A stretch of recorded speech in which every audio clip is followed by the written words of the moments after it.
Alright, that looks like it's working. Have we got audio? We've probably got audio. I'll find out.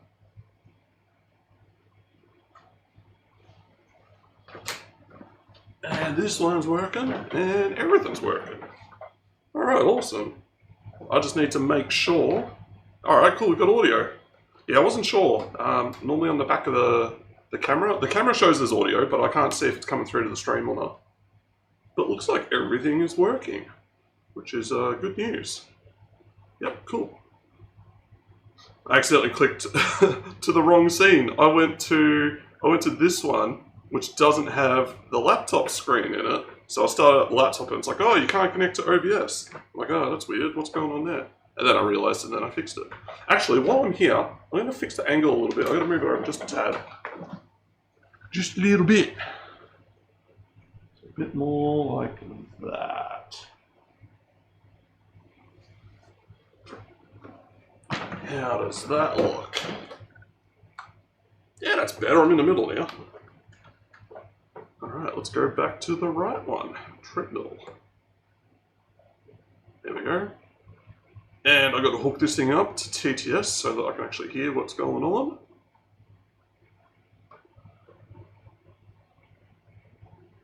No, I haven't. I've been asleep basically most of the day, so I might have to check out the VOD for that. Horrible or not, I think this is just a great way to stream. It's a really good way to just get some exercise in while you're doing stuff. No VOD. Ah, you nuked it. Oh no. Oh well, it's a learning attempt, so the next one will go a bit better. Alright, let's get some speed up. There we go. Alright, so as you can see, I've been a busy boy. I've made myself a YouTube channel. It was a horizontal and a vertical in a horizontal. Oh yeah, I've seen that before. Sam did that once. It was like the phone is vertical. Yeah, it like rotates it. Flipping the camera. Yeah, you have to like lock. Yeah, it can be a bit tricky to set up. I don't know what app you're using, but the one I've got, I think it just stays horizontal. Like it. Oh yeah, because I'm doing it through a camera. But if you do it through a phone, mine usually just stays like as it is. You can lock it. Use IRL Pro. If you're on Android, that's the good one to use. You can tell it, yeah, just horizontal or just vertical. It'll just stick to it. But as I was saying, I had a spark of inspiration the other day.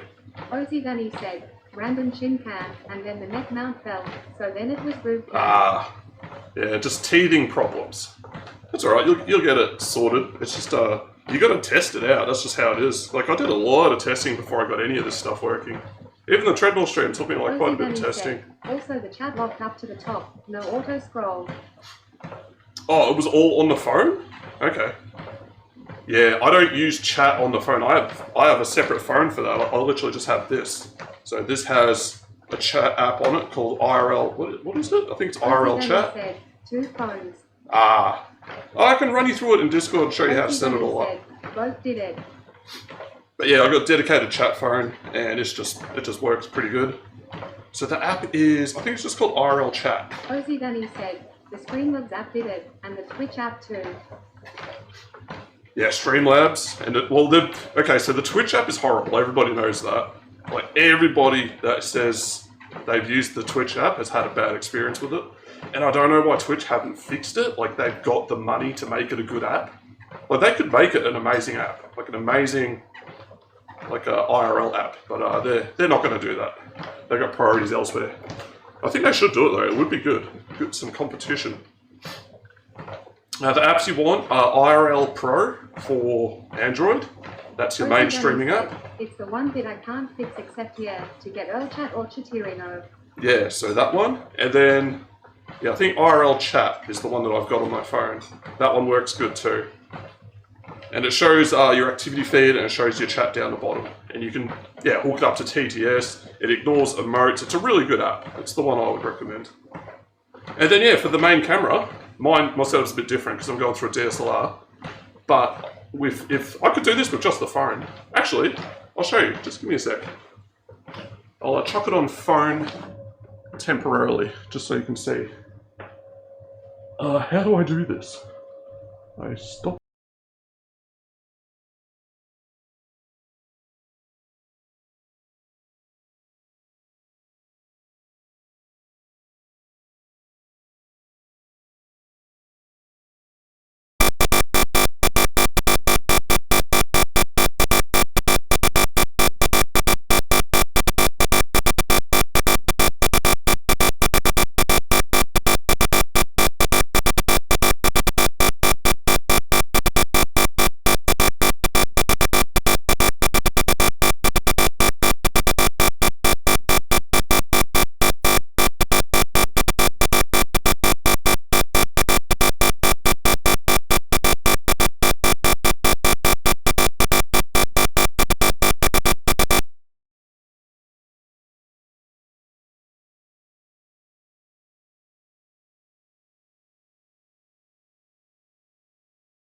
Rosie Gunny said, OTG. There we go, we should be back now. Yeah, I think the audio was weird because I've got my, what have I got plugged into the phone? I've got USB charging into it, and then I've got a capture card going into it. And the capture card is sending through the microphone audio. So it's probably all stuffing it up. But yeah, I can do both. I can do just the phone or I can do the DSLR. I like the DSLR, I think it looks nicer. But yeah, I've done a lot of testing to get it all set up and working, so helping other people set their stuff up will be easy now. Yeah, hopefully my audio is working again. Yeah, we should be good now. So I wanted a simple setup. Yeah, simple's the way you want to do it. I think, yeah, just 2 phones. So get this chat phone, and then like this little wrist thing is like $10 or $15. Yeah. And then that just straps onto your wrist and you've got chat there. And then camera phone, and then I'll either have it on like a carry handle or tripod mount or like a chest mount. And then you're good to go. And then there's like a bit of stuff around, like getting it to send back home. But if you're doing this all from home, like you can just do it all through the local Wi-Fi, that actually makes it a lot easier to do. So you don't have to worry about it so much. But back to what I was trying to say, I've made myself a YouTube channel, and I just had like a burst of inspiration. Rosie Gunny said, yeah, because the neck mount failed, I ended up having to hold 2 phones. Ah, it's not made for 2. It's too heavy for that, yeah. Yeah, that'll be the problem. But yeah, I had the idea of how quickly could I edit like a portion of one of these streams, Treadmill streams, into a video. So I did it, and it turns out I can get a video out in like an hour, about an hour, to just go through, grab the footage, edit it, and chuck it online. So I'm going to be going through all my back catalogue and just chopping up the stuff that I think is interesting and putting it online. So I've had to make a new channel. It's intense_7. I wanted to use intense_7 with the number, but that's already taken by myself. Rosie Gunny said, nah, the mount failed with 1 phone. So I ended up holding the mount and also the chat phone. Ah. Yeah, I can show you. I've got in my Twitch About section what neck mount I use. I think it was like. Damn that other new guy. Yeah, I think it was like $30, so it's pretty cheap. It's a good one. It's got like a silicone thing that goes around your neck, and then you can put like the strap bit around your back to really hold it in place. And then it's got like, yeah, you can just like swivel the front and like you can twist it a little bit and stuff. But I added like an extra thing to mine. I've got like a. Oh, who makes it? Like a new, Ulanzi MA61 phone mount. Yeah, there's a whole different way you can do it. You can just get the neck ones where they just sit around your neck. You don't need all the straps and stuff. It just sits there. But, you know, if you're on the treadmill, like, I'm moving around quite a bit. I've never done a treadmill one like this, but, you know, your torso's moving, so. It depends how you want to set it up. If you just want to wear it and have it like pointing at a screen, like full boomer style, the screen's going to move around a lot. It won't look that good on stream. But if you can capture the screen and capture like what you, if you're outside, like it wouldn't matter. It depends. But yeah, I've got this video. Actually, you know what? Let's actually just react to my own video first. This is from the other day. So I even made a nice thumbnail for it. The first VTuber from 1992. Rosie Gunny said, it was aiming at the style of my shirt. Neck mount not good for me. Oh, that's another thing actually. Getting the angle right is very difficult. Viceroy said, reacting to my own video. How cringe. I know, but I'm not above that, so let's do it. I'm a cringe person. It's what we do here. I need the views. I need that 1 extra view. Oh yes, Nintendo at Consumer Electronics Show in '92. What are they pushing hard back then? Look at the type of people here. All professionals. These are just all people that are like in the business. There's no like, it's not like E3 where it became full of fans and stuff, which eventually led to the closure of the event. They're all journalists, like salesmen, people in the industry. Oh, that is the saddest looking Yoshi I've ever seen. Oh my god. So, what the hell is that thing? I've noticed 3 Vikings. Delay between the treadmill. between the laptop footage and the treadmill, they're not synced up. So this happens. Hello, hello. This happens after this. So I'm actually when it's captured like this, I'm reacting to it after I've already seen it. And eventually I'll get a new laptop and a new GPU, and then that will be fixed. It won't be a problem. It'll be synchronized. Yeah, I just keep doing a loop of this. Nobody would even watch it. I wouldn't even watch it.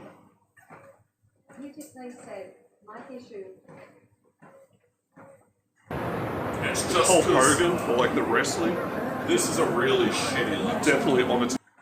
It's like an i5 with like a really crappy processor in it. Like an i5, like, was it like 5200U or something like that? Like real cheap, nasty stuff. So that's yeah, the main cause of it. Like a quicker laptop would do better. Or oh no, channel please. My view is only in left channel. That's probably. Is that for everyone? If anyone else has headphones on, is it doing that? I'm skeptical. Yeah, I'm skeptical whenever Butter Plays says something's wrong because, you know, he's watching through like 160p with a 56k connection. I can check. YouTube Play said, other tab is normal for me. Yeah, reverb's just because I'm in a garage. There is a bit of reverb. Yeah, that's just, it's being picked up, like I can hear that through my own ears. So long as it's stereo, like it's not, you know, just one speaker, because I hate that. It should be okay. There's no way for me to actually check that unless I go to my room and check it, but then I need like some sort of audio playing so I can actually hear it. But I'm sure it's okay.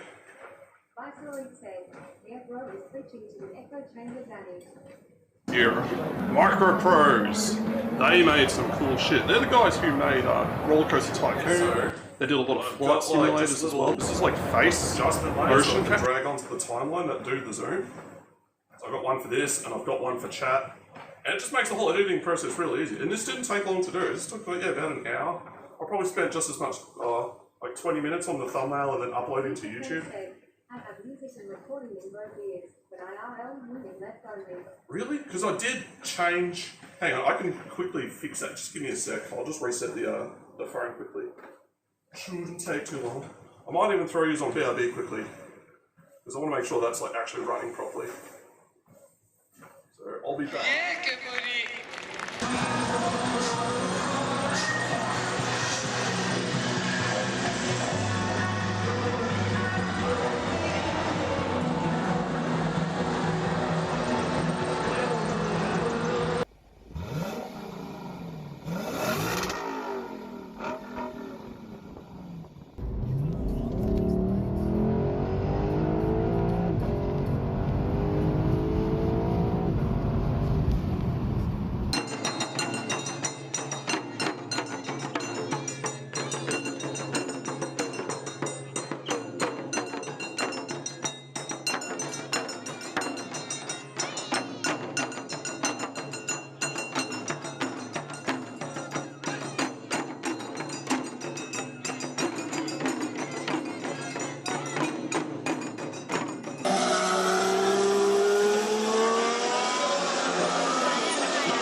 Alright, that's on.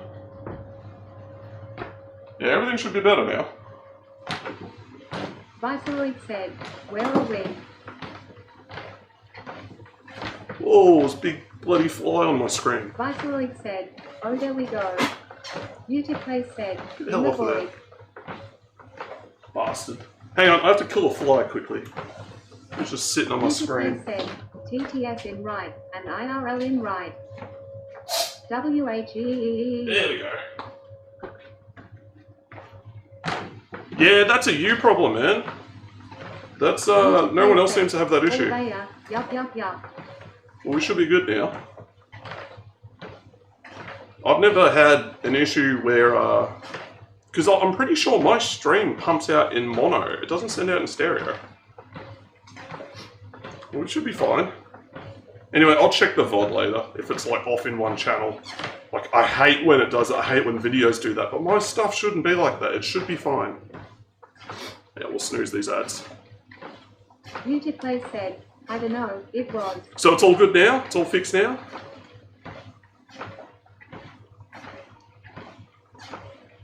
Alright, cool. Viceroy said, I'm sure it's back. Yeah, I got a feeling. Yeah, but I did jump over to the IRL Pro before while the camera was all hooked up. So maybe that stuffed it up. Yeah, 100% good. But we should be fine now.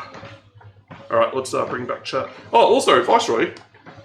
Right now, I've got like a totally different app up, but my chat messages are still coming through on TTS. So the app's just running in the background, and I still get TTS coming through. So it can do that. It doesn't just stop when you like Alt-Tab to a different app. There we go. Okay. Sure. In 92? This is cool. Which is crazy. This is 92. Like, were there even 3D consoles? Yeah, I'll show you. So this is more like a tech demo than anything else. But that, you can tell, you know, this is going to be so local, or at least like inspired. Anyway, you get the idea. So yeah, I'm going to be pumping out videos on this channel. Oh, so I have both new phones in hand, waiting on screen protectors and cases. I just New phones? a 27-hour power bank. I thought you were just going to use the phones that you already had. But hey, new phones is always good. Alright, we don't need to see any more of me. Alright, so this is video. This guy does a lot of videos about China. They're interesting though. Well, new. And in this video, like, have you ever seen that British show or the American one where they take like two totally different families and like swap the kids? It's that, but it's in China. Oh, well, the glass replacement shouldn't be too much to sort out. Oh, it depends actually. Screens can cost quite a bit. That's why you get case protectors, or you just take care of your phone. Like, I've had this since 2016 and the screen is fine. Phone 6 and Zenfone 6. So just take care of your stuff and it lasts. Anyway, yeah, they swapped like a poor child and a rich child in China. So I want to see how this goes. This will be interesting.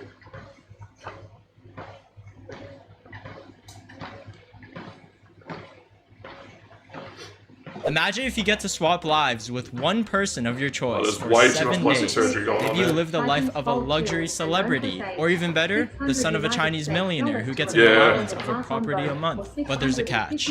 After the 7 days, prepare to have your entire life ruined. It's gotta be This prevention is is one of better China's than the most cure. disturbing reality shows ever produced, Metamorphosis.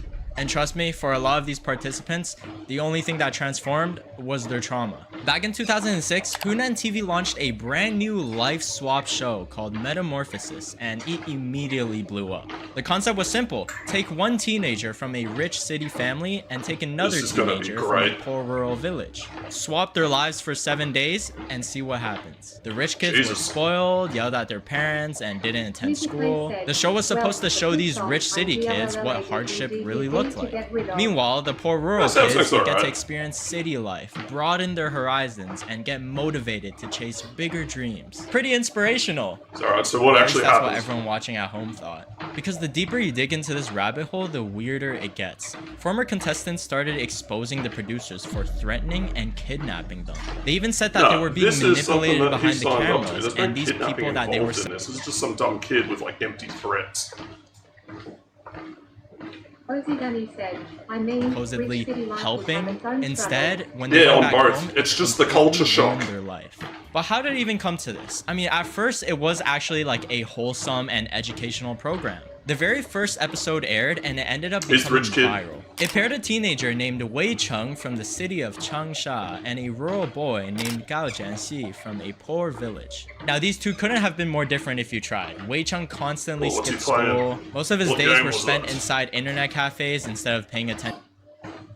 Dude, this is old. Constantly Like, he's skipped on Windows school. XP. Most of his days were And that... this just spent looks like inside some random internet online game. I don't know what that is, but look, it's a 4:3 ratio monitor, so this is like quite old footage. cafes instead of paying attention in class. He had a comfortable life in the city, but he completely took it for granted. Then there's Gao, and this Yeah, kid that lived too. in an incredibly poor village. Unlike Wei Cheng, his dream wasn't becoming famous or making tons of money. All Yeah, Gao like, wanted still a was thing. just a regular education so that he could escape poverty. And right away, you could see how good this pairing worked for the show. You have one kid with a bunch of opportunities, all wasted. Then the other kid would do anything to have the same opportunities. And the plot started cooking. Wei Cheng arrived at Gao's gonna be a village, shock. and the parents had to treat him as if he was their child for the week. And this is where the reality of the rural life hit him like a truck. Something as basic as getting water was not simple at all. They literally had to wait 3 hours for the water to seep back into the well so that they could fill the bucket to drink. Meanwhile, nowadays, people are losing their minds because their Molly tea is taking more than 5 minutes to make. I'm talking to you, Kevin. And one day, Gao's father pulled out a small bundle of crumpled like, bills. yeah, Just 5 20 bucks yuan. Australian. Now, 20 yuan isn't a lot for the city, No, but it isn't. for his family, it was $3 years is of not saving. years of Wei saving. Cheng immediately I don't refused care the where money. you're from. But Gao's father would not take no for an answer. He looked at Wei Cheng and simply told him, "For these 7 days, you are my son." And Wei Cheng completely broke down, because even later in his diary, he wrote that holding those 20 yuan felt like his heart was bleeding. And honestly, probably for the first time in his It's whole actually got life some did empathy. he actually That's understand good. what money meant. Meanwhile, Gao the kid's was gonna in the be city balling living out. a This is gonna be sick. completely different experience. He arrived in Changsha, and immediately he looked like he was someone who just landed on a different planet. I mean, looking outside, there were towering buildings, crowded streets. Everything was so different compared to the small village he grew up in. Yeah, this And kid the would have scene never that made seen this show go anything like viral that before was in his during life. Gao's first car ride into the city, he looked outside the window and just started crying. This really hit netizens in the feels because I kind of feel Gao's sorry for never that seen kid because anything like this. he I mean, gets like a doesn't- weak taste of the high life, and then it's right back to his real life. It's kind of cruel. It's like he would have been better off not knowing what it's like. Who knows? Maybe it's like something to aim for, these things motivates him existed. more. And the contrast between these two lives were so massive that audiences could not stop tearing up. By the end of the week, Wei Cheng was a completely different person. He voluntarily worked on a farm just to earn 20 yuan so he could repay Gao's father. He also kneeled down in front of Gao's parents and thanked That's them amazing. for everything Because that I he'd would done think for that them. he would be like And a people spoiled absolutely little ate shit, this up but because it instead became- he's just rolling with it. He's cool. One of the greatest redemption arcs that people had ever seen. Just like that, Metamorphosis became one of the biggest reality shows in all of China. But here's the thing. Once the show became successful, it turned into the exact same Yeah, formula. just do what The works. city kid would always be this rebellious, spoiled teenager. They'd swap lives, get dropped into the countryside, and start complaining, breaking things. How are they Meanwhile, related, the poor though? rural kid was almost always How is portrayed the having exact decent same way. internet Hardworking, related to building a tank for water? Ride a quad down the hill to get to the cars. Also, a quad, I don't think the poor family polite, can afford and a quad. extremely poor. Like, this is rural China. These people get by on like, it's probably about less than $2,000 a year. Like, they're really scraping by. Like to the point where they didn't even know what a shopping mall was. And by the end, the rich city kid would So this is become the formula that grateful, they're sticking and the to. poor rural kid would be inspired to chase bigger dreams. When this first season came out, it really was an educational program. Like the transformations were completely real. Nothing was really fake. Yeah, I know. But people started noticing something that didn't quite add up. You're telling me that years of bad parenting, family problems, and behavioral issues were all solved in just 7 days because the kid carried a bucket of water up a mountain? something fell off, and eventually people realized that they've been watching the most evil and manipulative show in all of China. Because the biggest controversy of Metamorphosis came during season 7. What was that? They paired two kids whose lives were He's playing like Time Crisis or something there. There we go. I can't tell what game that is. That's a Namco. It's probably Ridge Racer. It's probably one of the newer Ridge Racers. kids whose lives were extremely different compared to the other seasons. On one side, you had the rich, spoiled city kid, Shin, and on the other, the poor rural kid, Wang. Let's start with Shin first, because this guy was known as the most difficult protagonist to change in the history of Metamorphosis. Like, already you could tell what they're doing. They're building a villain. Shin was 16 years old when he joined the show, and he already dropped out of school. Like, he's 16, by the way. Partied and went clubbing. Whenever he ran out of money, he would just sneak into his mother's meetings when she was busy and just steal cash from her bag. He would also constantly threaten to sell one of his kidneys if his mother didn't give him money. Now that's definitely one way to negotiate an allowance. His mother owned a hotel, and they belonged in China's upper class of private business owners. Like, it's almost impressive how good of a contestant he is for this show. But when Shin first heard about Metamorphosis, he didn't see it as some educational, life-changing experience that will make him more grateful. Usually it's the parents who send the kids to the show. Is he doing it for clout? Volunteered for it. His first thought wasn't, maybe this will make me a better person. It was, if I go on this show, won't I become a celebrity? He told his mother that studying was pointless, okay? It's useless. What a waste of time, right?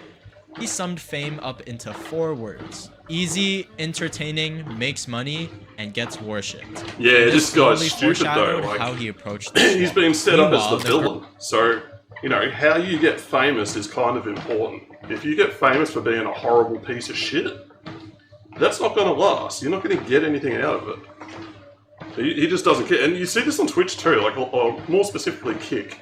So many streamers just go on and like do anything to get views, and it, you know, they cause problems. You know, all the Mayweather streamers in Japan, or just IRL trolls, anything to get some sort of fame. But they'll see him become a good person. We'll see. The plot thickens. Maybe not.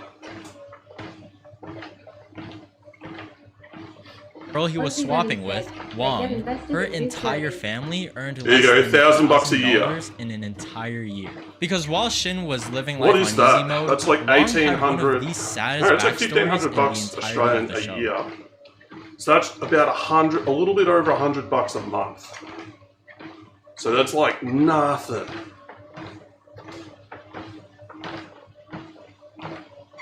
She lived in a tiny house made of mud in Shaanxi province, and her parents divorced very early on when she was only 3.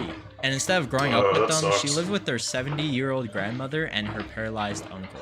That was her world, and their daily meals consisted of what they could grow that day. You know, like food doesn't just instantly grow. They obviously have like a cycle and they store it and plan ahead. But yeah, the subsistence farming, like just basically farming for themselves. Just survival, day after day. But Wang was incredibly smart and hardworking. She did all the chores by herself, cooked meals, washed clothes, and even looked after her paralyzed uncle. Whenever food was served, she'd quietly give her uncle bigger portions. That uncle doesn't look that old. He's like herself. 30. That's the kind of kid she was. Her family genuinely believed that this opportunity would help her, like maybe she'd experience something she'd never seen before, broaden her horizons, and come back with more confidence. Yeah. Unfortunately, it turned out way worse than expected. And real quick, you know what's wild? The show has been running for years, and somehow the people producing it didn't have to answer anyone. And that's kind of terrifying when you think about it, because how much power gets handed to people who technically shouldn't have any. There's a reason why you don't let unqualified people. Because we'll go back to it when he's wearing the other shirt. Team Army show. There we go. Sponsoring this video, where Wang lived. First, let's go back to Shin's side of the story, because right when he arrived at the village where Wang lived, I'll just skip it. I don't have time for that. Him like an absolute gem. That Morgan and Morgan one, they're advertising hard on a lot of influencer channels. Like they're pushing it everywhere, and it's to try to get money out of Facebook and Google and shit. And I wonder, like, how many people are actually going to fall for it? Like, what's the catch? Like, why would a law firm spend money to advertise for a class action lawsuit. And I've got a feeling you've got to put something in order to get something out. And then what you get out is, you might not even get it. It just seems like a big scam. Yeah, the economics don't add up. Welcome meal for him using one of the chickens in their I farm, mean, which what is is probably better one of the nicest They meals do, that so could I ever guess they just afford. want And more Shin's people. response, he looked at the food. Greater volume of victims means more Sorry, money for them. if I eat too Ozzy much, said, I'm gonna get pro fat. bono equals percentage The of room Yeah. is not being read. Instead of talking with the family, Shin basically wandered around like a tourist. He started writing random things on the ground and started chasing bugs with a broom because he was bored. Then after just a few hours, He's already broken down in one day. Can we stop filming? Over the next Mind day, you, he had chose exactly this. He went one out of his goal. way to sign himself Go. up to this show. Like, this man he didn't couldn't care even about handle you. it for a day. On one of those, I got $21 from Facebook for nearly misused information lol. Yeah, I've never signed up to like a class action lawsuit. I've seen the payouts for some of them, and they're very low. Like most of the actual payout gets absorbed by the law firm, like a big chunk of it. And you're like, he just wanted 2 that. hours. You couldn't He even last already 2 regretted hours. it in the first 2 hours. I mean, what is this guy even doing here? He literally just starts emoting on them. He kept sleeping in, he continued smoking, although now he had to settle for cheaper cigarettes because he didn't have Yep, any fair money. enough. I'm surprised that wasn't life-changing. I mean, he was trying Yeah, to that's not escape so and bad. literally fell off the hill and almost obliterated the grandma too. So maybe that was life-changing. Someone asked him what he'd learned so far. He said, I was born into a pretty good family, which is probably the most self-aware That's thing another that he thing, said like, in this entire Kids episode. or And children what who happened just next is grow where up things surrounded started- by wealth, like that's their normal. That they don't understand anything else. To them, they just assume everybody's like that. It's the same with kids who grow up in a stable, emotionally stable household. The exact same thing. They think everybody else has the same thing that I have. They don't have the empathy, or they just don't have the life experience to know that no, not everyone has that. That's not, it may not be normal for everybody else. And I can't blame this kid for that. Like, he's a young kid.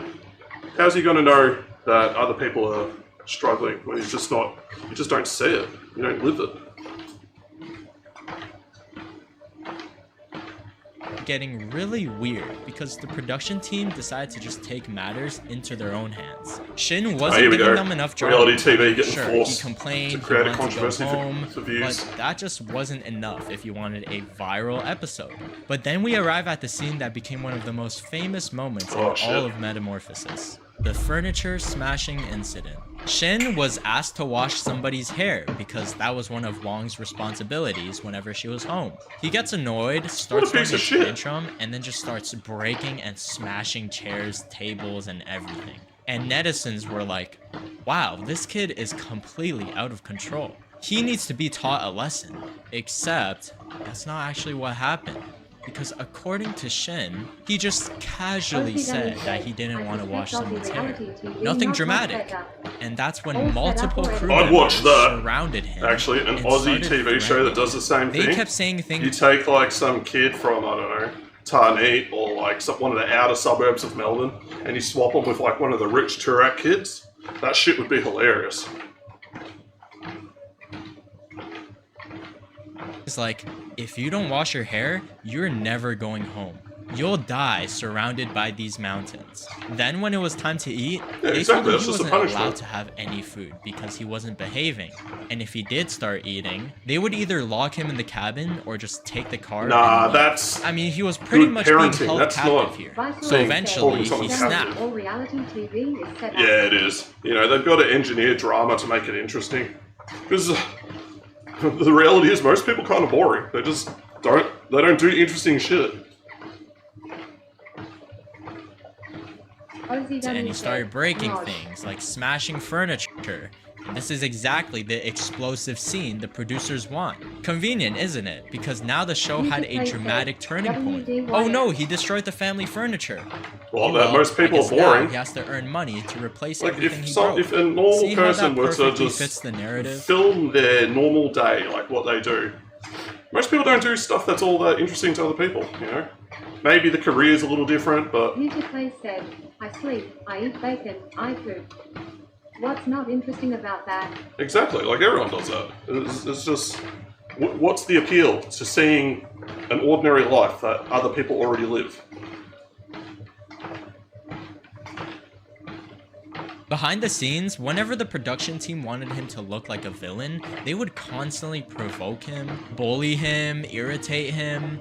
But whenever they wanted him to look redeemed, they would be so supportive. Like, in the let's moment, go, or is Shin. this You're through editing? amazing. We're so supportive of you. So after breaking all of that furniture, they kept threatening him, so he had to go search for work to earn enough money to replace it. And almost magically, a coal he's gonna get miner black happened to lung be hired. disease. It's almost Let's like the go. redemption arc came to him. So Shin ends up working at the coal mine, and he uses all the money he earned to replace the furniture that he had broke. He sincerely apologizes to Wong's family and actually starts being respectful, like talking to them and helping around the house. For once, he starts showing respect. But also, no one held a Alright, gun to his roll the head and said emotional smash piano. up those chairs.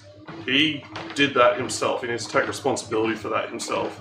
Doesn't matter what the producers say. You're in control of your own body, your own actions. So I don't buy that he was like goaded into doing it. Like he chose to do that.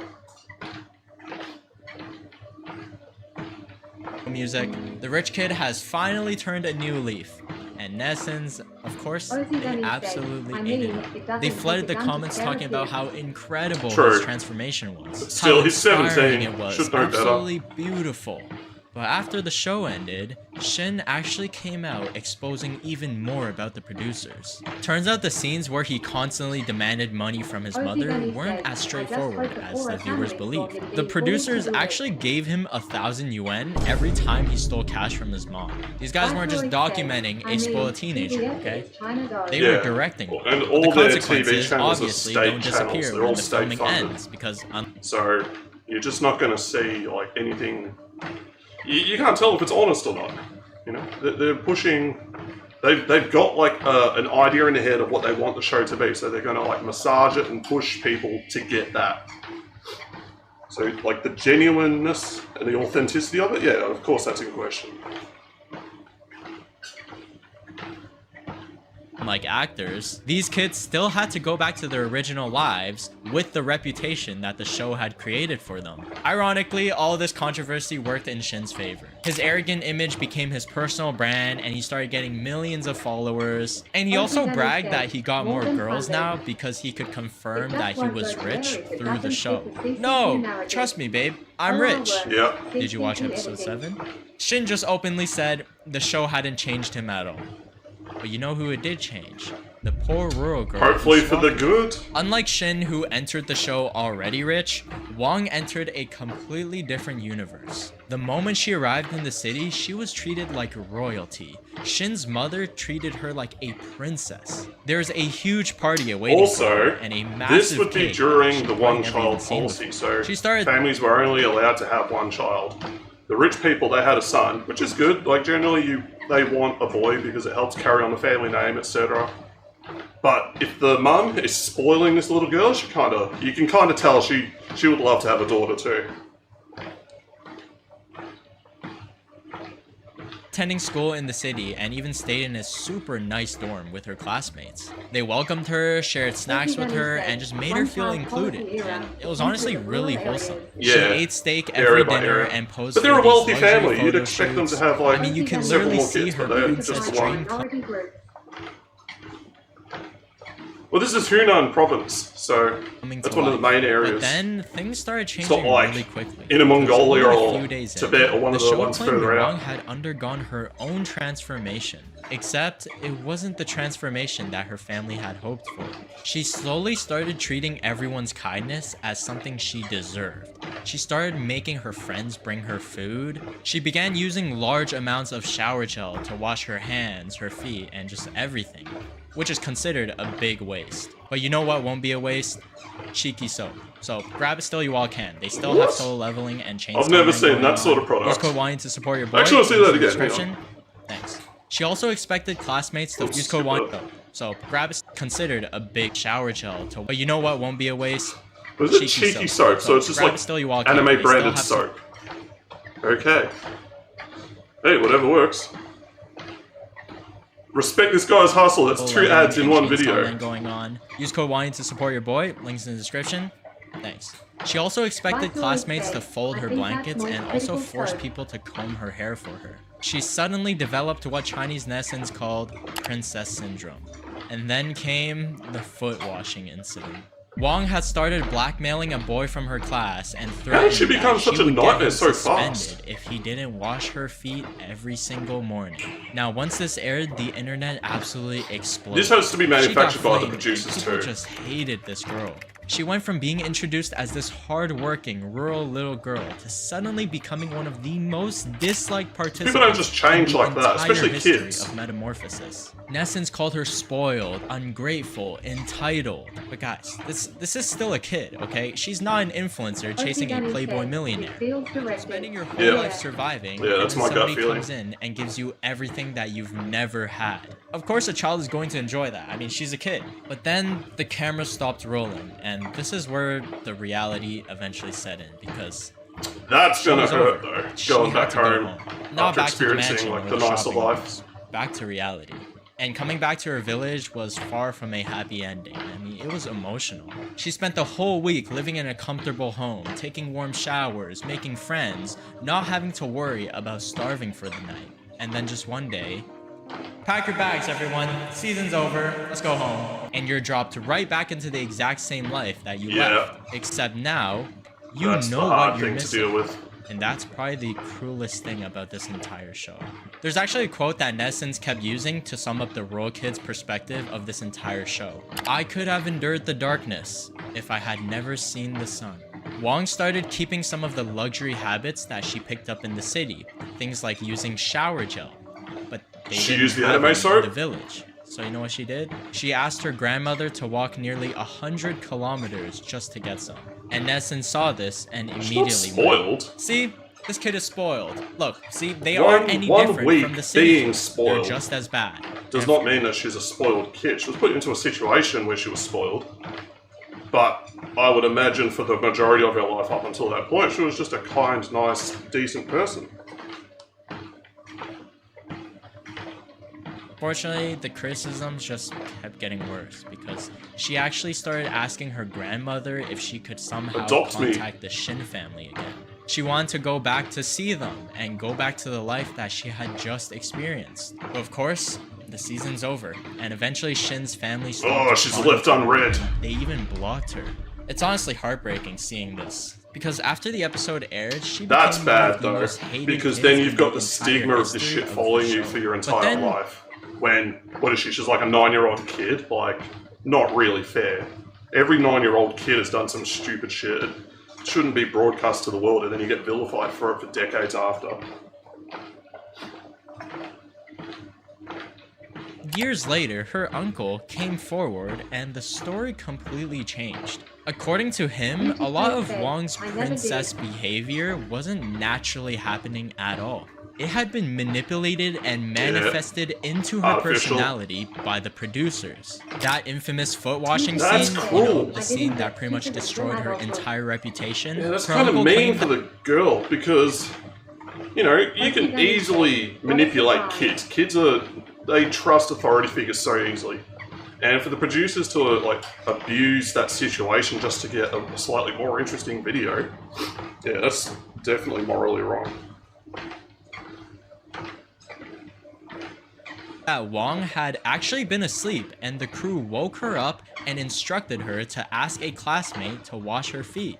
So, she did.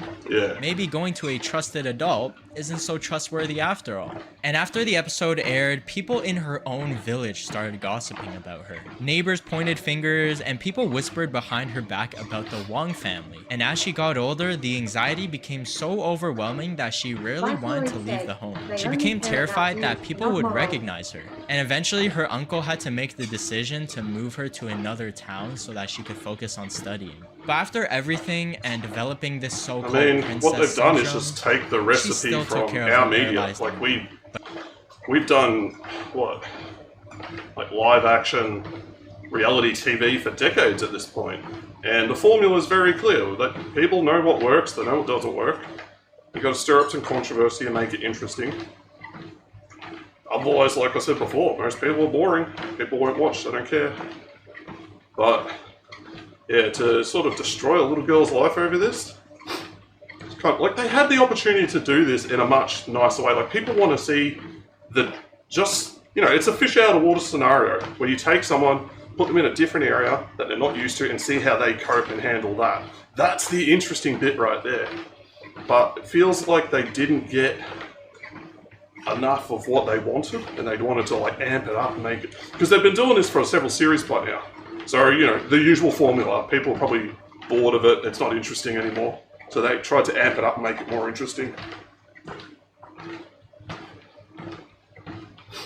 But nobody online cared anymore, because once netizens decide you're the villain, good luck changing their minds. Her uncle said that he deeply regretted letting her participate in the show. He said that what had been advertised as an educational opportunity had ultimately became... That's what it is, it's just entertainment for people. Which perfectly sums up the entire show. Because, I mean, the rich kids, they get to make all the mistakes they want, and people start applauding them and clapping when they become slightly less annoying. Meanwhile, the rural kid has to be perfect from beginning to end. If they show even a little bit of selfishness, yeah, I agree, they're fried. Almost every major city participant walked There's away a lot with of kids that millions get of into followers on Douyin and acting Weibo. from quite a young age.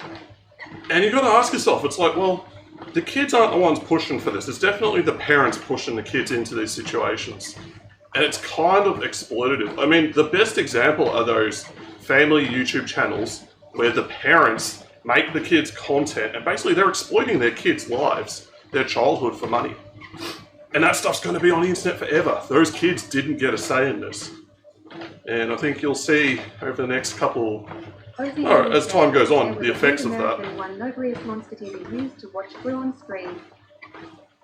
Oh yeah, there's definitely a bunch of these shows out there.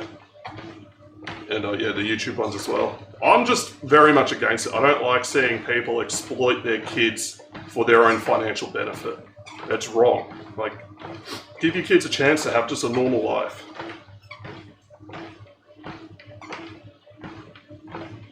You guys remember the influencer Abby from a couple videos ago?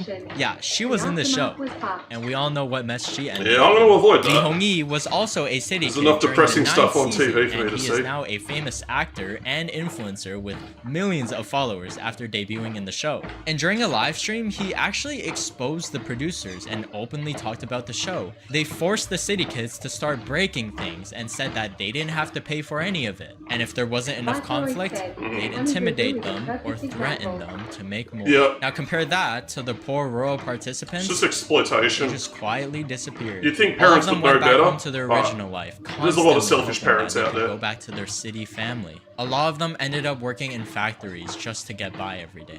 Gal's On a good got a note, if you sick remember looking Gal, bike the over little there. kid from the first season Look who at was this little crying bad by boy. every day. On a good note, if you remember With the tiny little wheels on it. Has he got V-brakes? Yeah, he's got V-brakes on the front. I thought it was like a fold-up bike. It is. That bit. There's the fold right there. So it's a pretty sick little bike.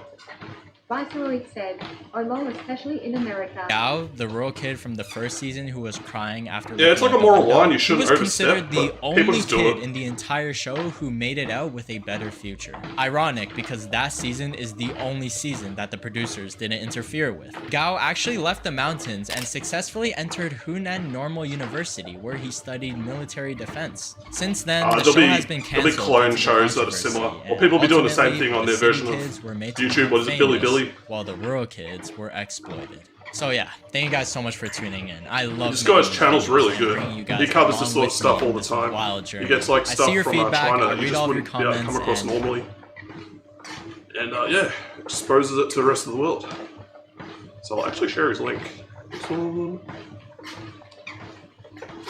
He's got a bunch of other good videos. I need to go through them and queue up a few more.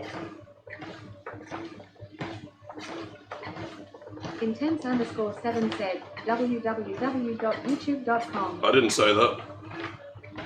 It's lies. Don't believe it. I just want to thank you for sticking with me through thick and thin. One thing's for sure about Metamorphosis though. If you ever think about getting on one of these shows and doing a life swap, definitely don't do it with me. I don't know Your what life it means by won't be that. the only thing that's transforming. Alright, what have I got queued up next? Ah, okay, so this is from 60 Minutes, which is like, it's a kind of biased news program. Like, again, it's designed for entertainment more than honest reporting. But they're covering brain fog and, yeah, disassociation from being chronically online. And I'm like, that's me! So let's see what they go into. See if it's relevant.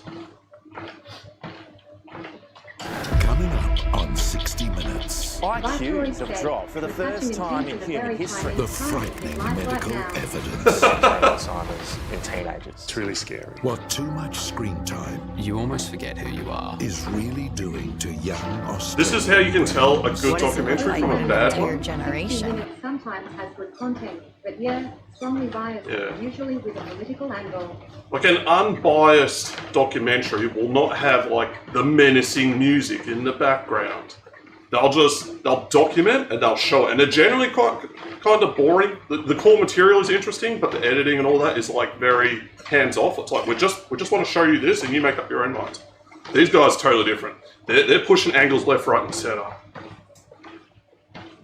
Viceroy said, all this dramatization Reaches of music adulthood is so with bad, dementia. it's just That's next on 60 Yeah, they've been doing it for a while. Our love of Spin whiling doctors. away the hours on the latest and greatest technology, mobile phones, tablets, and computer games, has hit an unwelcome and worrying roadblock. Instead of providing entertainment or simply passing the time, there now seems to be proof screen time is making people less intelligent. The evidence is terrifying, especially for teenagers. Medical scans show significant shrinking of their Physically brains. shrinking the brain. It's similar to what doctors see in elderly As in, people like, with there's Alzheimer's less disease. neuron clusters so and concerning connections. is this condition. I think it's the opposite. I think they haven't been able to form or create those. Mobile phones, computer games. Come on, get with the times, old man. Now, he's going to talk about the World Wide Web in a second, just you wait. I remember when I was young, internet, I used it as a tool to learn more. Like one of the best sites I'd go to was How Stuff Works. This is before YouTube, there just weren't videos like that, you know, it's dial-up, etc. But what he's saying is, like, they're making it out as though the access to the internet or screen time reduces the size of your brain. No. It doesn't give your brain a chance to grow. These kids are denied access to stuff that will challenge them mentally in order to do that, to solve problems, etc. And just a computer versus a phone is such a different interactive experience. On a phone, the user interface is so intuitive that toddlers can use it, that babies can use it. I've seen animals use it. They know how to use it. It's very easy. Said, the brain tree thing is not real. But attention span and growth is definitely... Oh yeah, I fully believe that. Whereas interacting with a computer is a very different situation. You're actually interacting with a complex machine. The interface still kind of sucks, you know, using a trackpad or a mouse and a keyboard for input versus a phone where you just talk into it. But I would say it's what is being watched on each device that causes the biggest difference. Like just scrolling through shorts is...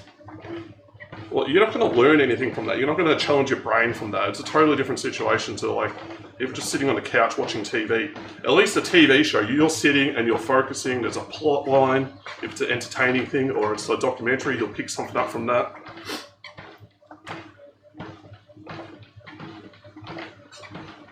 It's been given a name: digital dementia. My scan, it's just the whole thing's blue. Viceroy said, all right, You're looking I'm at a out brain mate. scan I'm of a off. teenager. No worries, man. Have a good one. More China. And what it shows This is Australia now. frighteningly clear. Every blue part lit up depicts an area that's deteriorating. These brains are shrinking.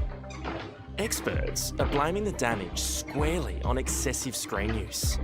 They believe playing games, This is scrolling something on I'm phones, against as and well. That's YouTube Flinders Street for Station, by the hours way.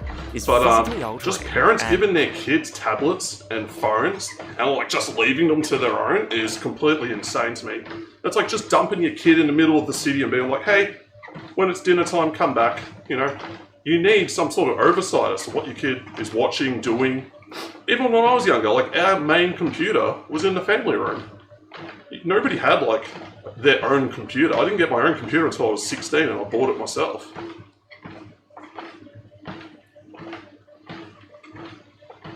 seriously harming the brains of teens.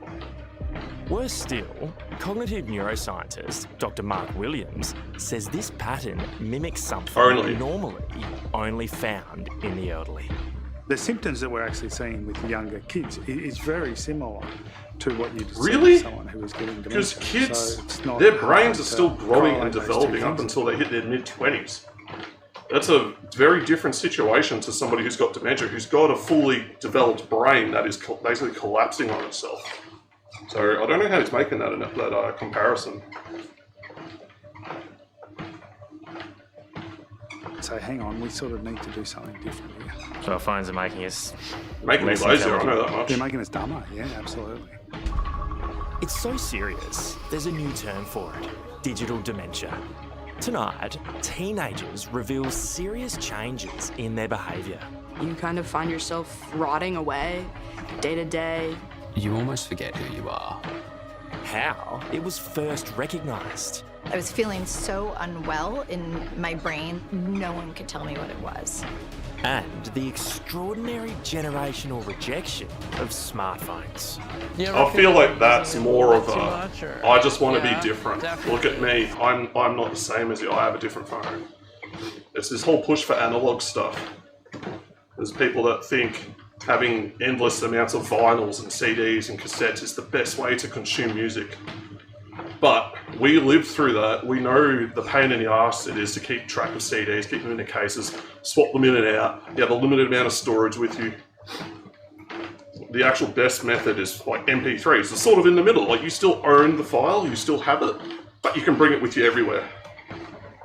But yeah, I feel like a lot of the people who want dumb phones, it's more of like an attention-seeking thing. Said, scratched records. Yeah, that too.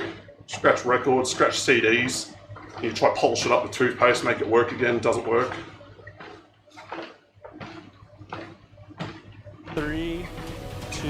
Oh wow, what a revolutionary act. She turned the phone off.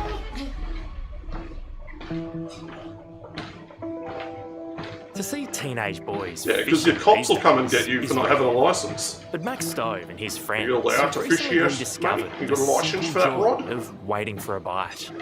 3 years ago, it was a very different Max. Where is this? At 14, he didn't even have a Has he? fishing rod. Instead, he was at home in his bedroom, playing games on his computer and scrolling on his phone. Can you try to list for me or explain to me the feelings you would have when you were consumed by screens? I didn't. Motivation have for what? motivation. I didn't actually have the energy. Just feels like. That's so ambiguous. Sluggish. I'm gonna need something a bit more specific. Max barely spoke to his family and often slept only 3 hours a night. The moment I got into my room, I closed the door, everything went dark. I'd open up my laptop and it'd just be Intense 7 said, the Whoa. right In shop that just world resubscribed for the at next Q1 for a running Hey, man, streak thank of you. 5 months.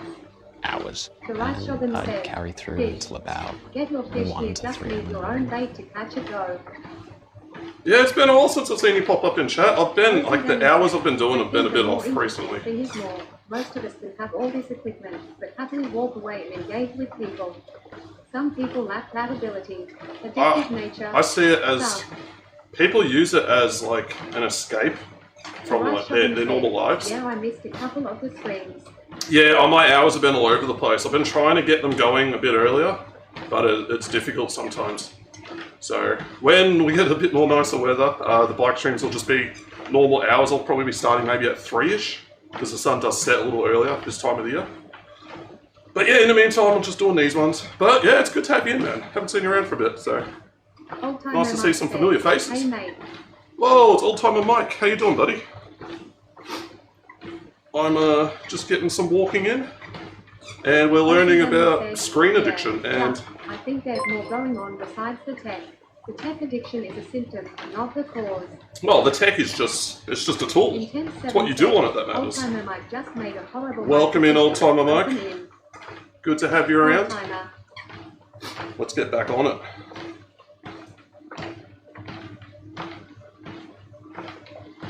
His mother Abby had done everything cut she the could internet to off from him? try and rein in her son's obsession, even buying a lockbox to keep the screens in at night. But Max seemed to get past Yeah, this is a every common block thing. she created. Like, kids will always find Old-timer they're more said, motivated to get "Hello, around hello." technology blocks that parents put in place. So, you know, and the parents generally don't know anywhere near as much about tech or are as motivated to block the kids from their tech in order to keep control of it. So, yeah, it doesn't matter what you do, the kid's going to find a way around it.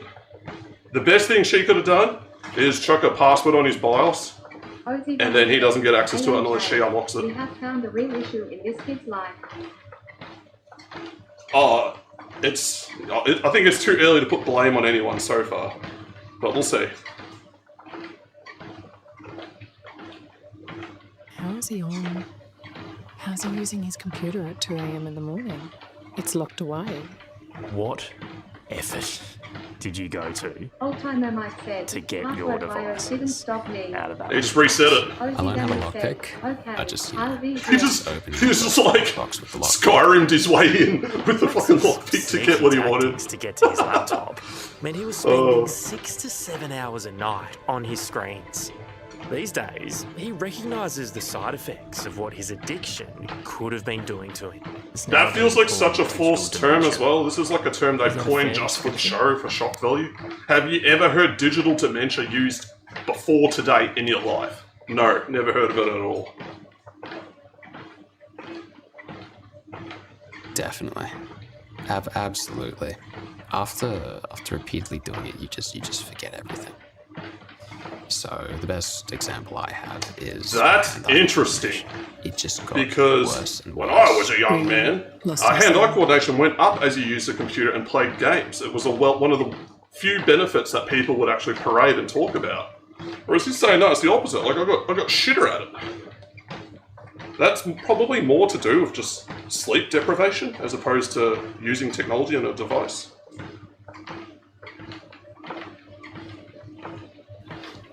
We lost the essence of him, and he was in slow motion 90% of the time and wouldn't function. There's no difference between our brains now There's a little change. as they were Not a whole 35,000 lot. years ago. The only difference is what they've been bombarded with these days. Internationally renowned cognitive neuroscientist Dr. Mark Williams says the scourge of digital dementia is a largely unrecognised health crisis. He's so desperate to publicise it, the Macquarie University professor has travelled speaking about the I guarantee if he was playing Counter-Strike, he would have really good hand-eye When coordination. we grew up, there still was a balance between screen time and outside time. Yeah, because a lot of the stuff we had access to couldn't maintain our entertainment or our attention for long periods of time. You'd get bored of it and you'd want to go off and do something else. But that's changed. It's a scourge. Dusks in old people view at home. Now, with just access to the internet, you can keep yourself endlessly entertained the entire time. There's no lack of entertaining things on there. Yeah, I don't buy the term. It's just the TV show. They're just making up this term and pushing it for like a fear thing. But, yeah, these days, like, you've gone from... Like, I remember when I was young, like, I had all these forums I was on, right? And I ran out of posts because they weren't updating fast enough. There wasn't enough activity on the forums. So I'd just get bored and go do something else. But these days, like, Reddit is just constantly going. And like YouTube, constantly new videos, TikTok, constantly new stuff to find. You don't even have to make the effort to find the stuff. The algorithm just delivers it to you. 60 Minutes leans hard to the same audience that listens to 2GB. Yeah, the elderly folk. Which, ironically, they're some of the most addicted to tech people out there at the moment. They're the ones that are all over Facebook like 24/7. What are the symptoms you're seeing in people? Yeah, so we see a lot of people who are spending too much time on the devices. They get very frustrated when they don't have the devices on them. The poorer memory retention, poorer critical thinking abilities, and then all the emotional problems. So they have trouble connecting with someone else, have trouble maintaining friendships. I've seen that they have firsthand. trouble communicating with people. Most in my people family. would have an understanding that there's better things to do than staring at a device or a screen. But what do you think people don't realise is actually happening to us? So the brain changes, right? And so what you're doing changes in positive ways, and what you're not doing, of course, those areas slowly atrophy or slowly go away. And unfortunately, when you're on a device, he's right. you're giving up Because your most brain of your is, abilities to the it's a device. cringe You're term, using but it it's like a instead. muscle. If you don't use certain parts of it, say critical thinking, or even just reading, or language use, or like problem solving, like those parts of the brain will atrophy. And computers and smartphones have made just access to answers like super simple. Like you can literally just talk into like one of the AI tools and ask it for an answer, and it'll just give it to you. You don't even have to type it in. You just speak to it, and it'll just do it. Now, the critical thinking bit is, okay, what's the source of this? Is this true? Is this not true? But also, to have critical thinking, you have to have a good level of background knowledge by which to weigh if something is bullshit or not. And I think we're not teaching kids that either. They're taught to trust authority sources without question. So, I remember when Google, people would just start saying, oh, well, it's on Google, so it must be true. It's like, no, man, Google's a search engine. It's not a source of authority. You can't use it like that. Even Wikipedia. Wikipedia is based on journalism submission. So any article, if it comes from an authoritative source, is used as a source in Wikipedia, but it doesn't mean it's true. We are not. We take them out of English to have them fancy feelings. Yeah, some actual hands-on skills. And that'll teach good hand-eye coordination as well. They can learn about the life cycle of the plants, how all that works, how the world works around them. They can learn communication skills if it's a big job in a garden. Using your own brain, and therefore those abilities are going to be lost. What's really frightening is the evidence suggests brain damage is starting to occur in children as young as 2. The scan of this child, who spent up to 3 hours a day on it, yeah, but who cares what their shows opinions are? significant deterioration. I think it's sad how many parents just offload raising their kids to a device. So my niece, I saw the way she lived. She would come home from school, she would jump straight on her phone, go into bed, she'd just be on the phone like for hours. Then she'd come out, get dinner, back on the phone. She was like fully addicted to the phone. And you would struggle to have a conversation with her face to face because she just didn't have the social experience to know how to carry a conversation, how to engage with the other person, how to be involved. She just wanted to get back on her phone. But there's another reason for that. That was more like an escape from like the rest of her life. But I've seen how it affects people firsthand, and I'm not a fan. I've seen how it affects little kids firsthand. They're fully addicted to screens. So someone I know, who's a little kid, he stole his dad's phone while his dad was asleep, and he knew the password to the phone. So he'd just wake up early, tiptoe into the bedroom, take the phone, unlock it, and then just play games until his dad woke up. And he got in some big shit for that. The more time a 2 to 5 year old is on a device, the more abnormal those white matter tracks are developing in their brains, which is really concerning for later on in life. So parts of their brain, important parts of their brain at this young age, Not as dense. are actually shrinking. He's still pushing like, oh, it's shrinking. It's detrimental to you. No, it's denying the kids the ability to grow those portions of their brain. It gets worse the older children get, and the more they use screens. This brain scan is from a teenager that spends 6 to 8 hours a day on devices. So the smooth brain teenagers. It's real. It's not even a joke anymore. Slightly wider in teenagers, and that's the same sort of thing we see in early onset dementia. You're seeing signs of dementia and Alzheimer's in teenagers. We're seeing changes in the brain, which See, are very similar to changes the interviewer goes like, oh, you're seeing dementia in young people. Is that what you're saying? No, he just said, look, we're seeing similar signs. They're totally different things, man.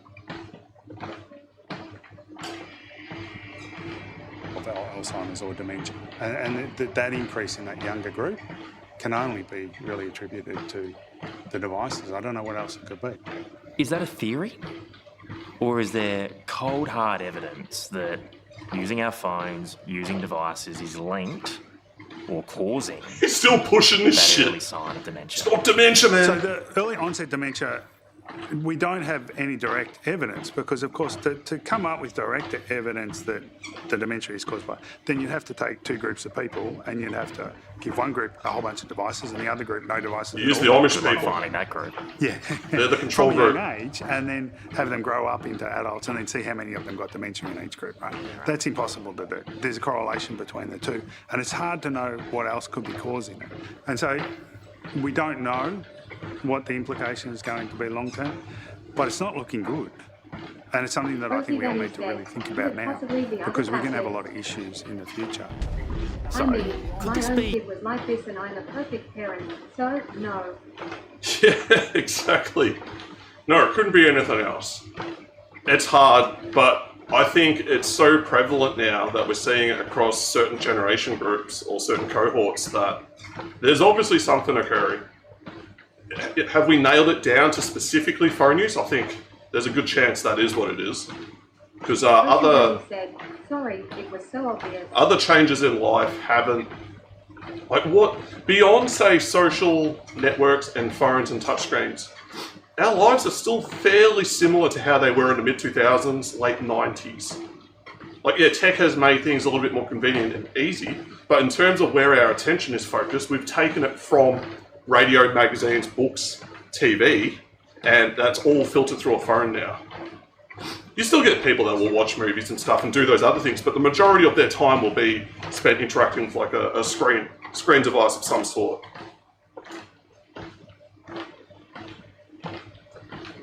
Your teenager Yeah, coming because up, they've lost their while phones. These kids are looking so glum. I see it exactly the same. Bro, they don't as even know that what game Pac-Man is. Pac-Man, where the little round ball goes along and it just starts to eat your brain.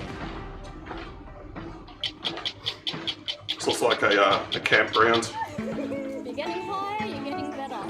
Despite looking like one, this is not a school camp. And the Pretty sure kids it's a school doing camp they've just activities would rather be anywhere but here. Sorry.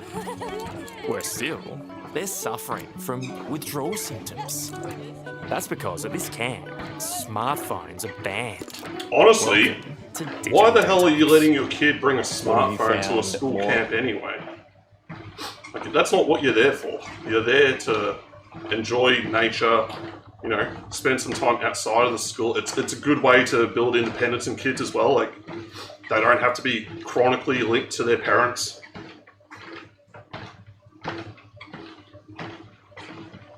Enjoyable. Meeting new friends and No being outside, hesitation. or do you miss your phones and I miss my devices? phone How much do you miss it? a lot. Why is that? I don't know. I just miss it. Is the brain of the people that have got dopamine. You only have to take a look around the room to see that this is a tough crowd. Psychologist Dr. Barry Oliver has a big task ahead of him, and so he doesn't hold back.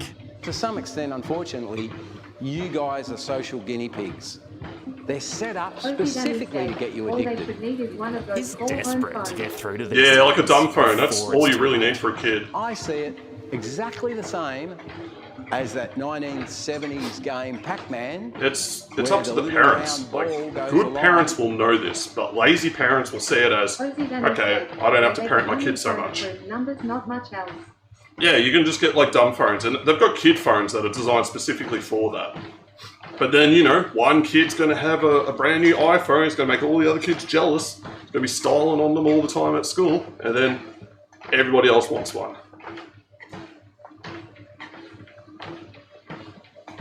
And it just starts to eat your brain. What Dr. Oliver is trying to explain to these rather uninterested kids is truly shocking. It's the latest scientific evidence that excessive screen use is shrinking brains. He keeps pushing this point, even though the guy that brought it up to him clarified that's not what it does. It's different. See, this is why the show has no credibility. They just keep pushing like shock headlines and bullshit like that. There's no honesty from them. Patience. It was information that definitely cut through to teenagers Macy Hayworth and Georgia Morgan. Like the thought of like dopamine eating at your brain is kind of scary to think that that can happen. I think part of the What issue worries is you about probably that? a lot Oh, more because you said it can get like controversial. dementia. I don't want to Parents go. don't have time. They are time poor. Whoa, where's the rest of The that? cost of Oh, there we living, go. demands of workplaces, etc. They don't have the time to teach kids themselves the long way. I would say they would need to make an effort to put more time into their kids. Like, where is your value system? Where does your value system lie? Is it in providing financially for your kids, or is it in raising them properly? Like, I get it. It is a time-consuming thing to have money to raise a kid, hold down a household, etc. Fix that issue. It is difficult, but it can be done. I've seen parents that can do it. I know people that are doing it. I know people that have still stay-at-home mums, and they're doing great jobs with their kids. But I don't think everybody can do that. I think there's a lot of people that are just going to take the easy way out, and that's what they do.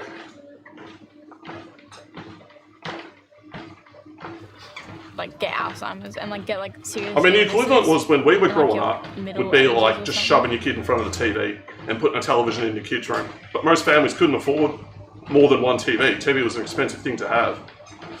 And yeah, kids would have other means of entertaining themselves. It's like when I got a computer, that took up all my time, but I used it for a lot of productive things. This though just feels like they don't want to look at the obvious problem, but passing the blame. Yeah, it's several things. I think it's lazy parenting, time poor parents. You know, everyone's feeling the economic crunch at the moment. And then you've got platforms, online platforms that are designed to just hold your attention, because we're in the attention economy. There's so much media and information out there. There's an abundance of entertainment out there. So they're all competing for it, and it's just a race to the bottom of like, what dirty tactics can you use to hold people's attention so much? And yeah, unfortunately, kids are really vulnerable to that sort of stuff. It's very easy for them to just get addicted to it and just burn out their dopamine receptors. Ozzy Benny said, true. The algorithm doesn't help, but I don't think it's to blame. Well, algorithm is a tool as well. All it does is serve up related content to what you watch. But think of early YouTube. Like there was no algorithm. You could sort by time, or you could subscribe and have a feed. But it was still up to you to actively search and find the stuff that you wanted to watch. Whereas now you don't even have to do that. You can just start scrolling, and it learns based on like what you watch, what you don't, and it'll just cater itself to that. Like, that was one of the reasons I'd actually go back and watch TV back then, is because I got sick of having to like keep looking stuff up to keep myself entertained. You just flick on TV and you've got some stuff there already. It's already predetermined for you.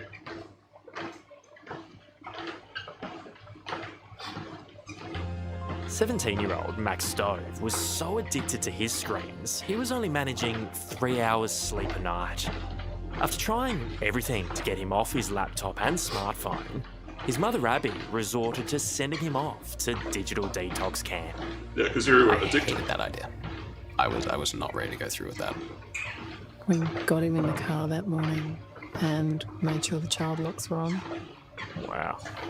It was a struggle to get me in the car because I kind of refused to leave my room. That was just the beginning.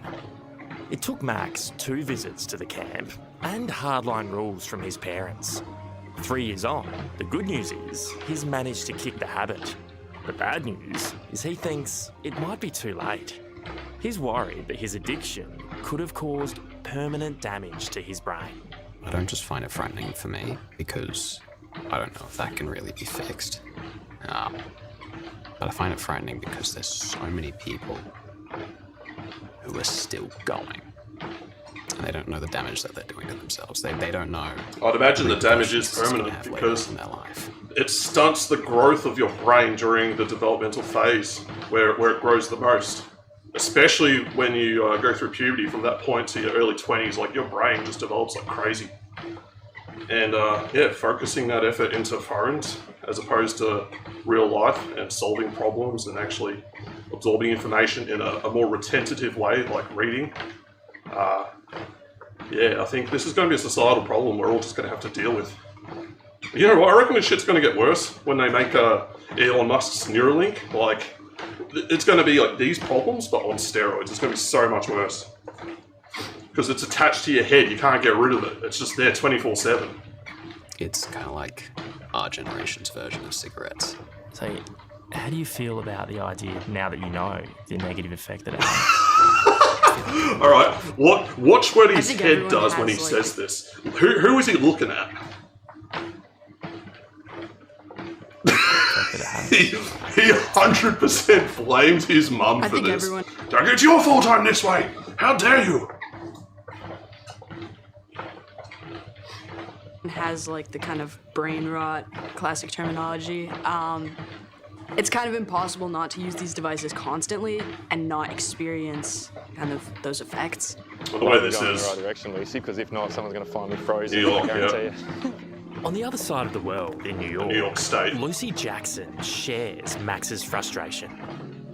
At 18, she was born the same year the original iPhone was launched. 2008? In fact, Lucy can't remember a time in her childhood when she didn't have a smartphone. We were never allowed to not have it. We've kind of been a little bit robbed of what it was like to be able to choose, right? And we're fired up about it, and we want to see what the other side is like. That's interesting. So you think technology's being forced upon you? Yeah. So Lucy has done the unthinkable for someone her age.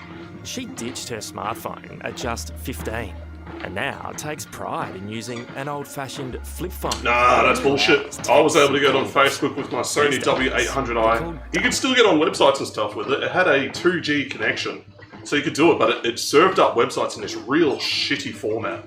I can't even remember what it was called, but I used to build these sites for clients because they wanted phone-friendly sites. And you couldn't do it with a standard website. It had to be like a separate thing that would, like a separate link that would auto-direct phone browsers to that one. Phones. It's such a bold move to take at such a young age. I'm wondering, did anything in particular... The iPhone 17 came out, it was too expensive. Technology is just not going to be for me. Yeah, I think the general social media culture, you kind of find yourself almost rotting away day to day. You just spend so much time on these things, even games, things like that. You're just like staring at something and letting it steal your time and suck it up. And I just felt like I was wasting my life. You must turn some heads and get some strange looks on the subway or walking around when you whip out the flip phone. At school, certainly, everyone just like does double takes. What is that? Why do you have that? Like, what's the point? And you're like, this is a symbol. Like, I'm showing people that this is possible.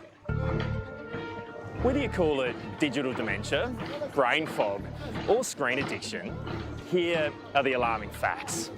There's been a nearly 400% increase Keeps reinforcing this point. in early onset dementia in people aged just 35 I would to say 40. early onset dementia is more IQs due to have our also diet dropped as for the- opposed to phone and screen use. They're going to have a way bigger effect on how your brain develops and leads into that problem. But also, probably our methods of detection are way higher. We can find it so much more easily. We've got better tools to actually scan the brain. So that's probably going to lead to higher rates too. First time in human history. It's the younger people that are getting more dementia than the older people. Maybe rates have changed, but not on volume. Australian neuroscientist Dr. Mark Williams from Sydney's Yeah, we've got to cut it. is so Gotta keep pushing this concerned about angle. The prospect of kids suffering digital dementia. He's written a book about it. The population's actually getting dumber in Western countries and in countries where there are devices. And he now travels the world speaking to teachers, parents and kids about this new age brain problem. Can you reverse the physical damage devices have done? Yeah, that's a really... Yes, we can totally fix it. One of Just our use biggest my promo problems code is in this is below to buy the product. That'll fix it. On TV. Yeah, there's a good chance of that. So he could promote his stuff, or it could be like a nepotism thing, like he's friends with someone on the show, and they're like, hey, you know, I know this guy. He's a psychologist, got some cool stuff to say. Is he going to shill any products? This will be an interesting thing.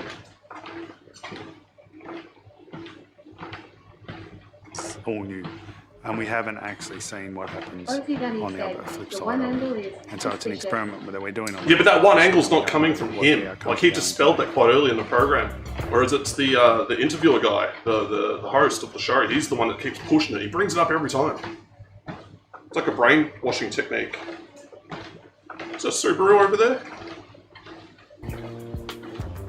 It's enough to scare these young New Yorkers into action. While they haven't thrown away their smartphones, they're about to do something that many of them have never done before. Also, Hey guys. I'd say this push for Welcome. analog tech Here's from also young a round of people, applause. as opposed to smartphones and screens, it's not coming from a state of, oh, it's rotting and destroying my brain. I think it's more, they're chasing a nostalgia that they never had as children growing up. They want the childhood that our generation had. Like a more innocent, better, more enjoyable childhood. And they don't seem to get that because they grew up with phones and screens and they were just used to that already. And they're probably like sick of it by now. They're chasing something that they just couldn't have. That was definitely a better situation. I don't blame them for it. Guys. I respect them for it. Led by Dan Fox, they're all about to, shock horror, switch their phones off for a couple of hours. I'll take out our phones.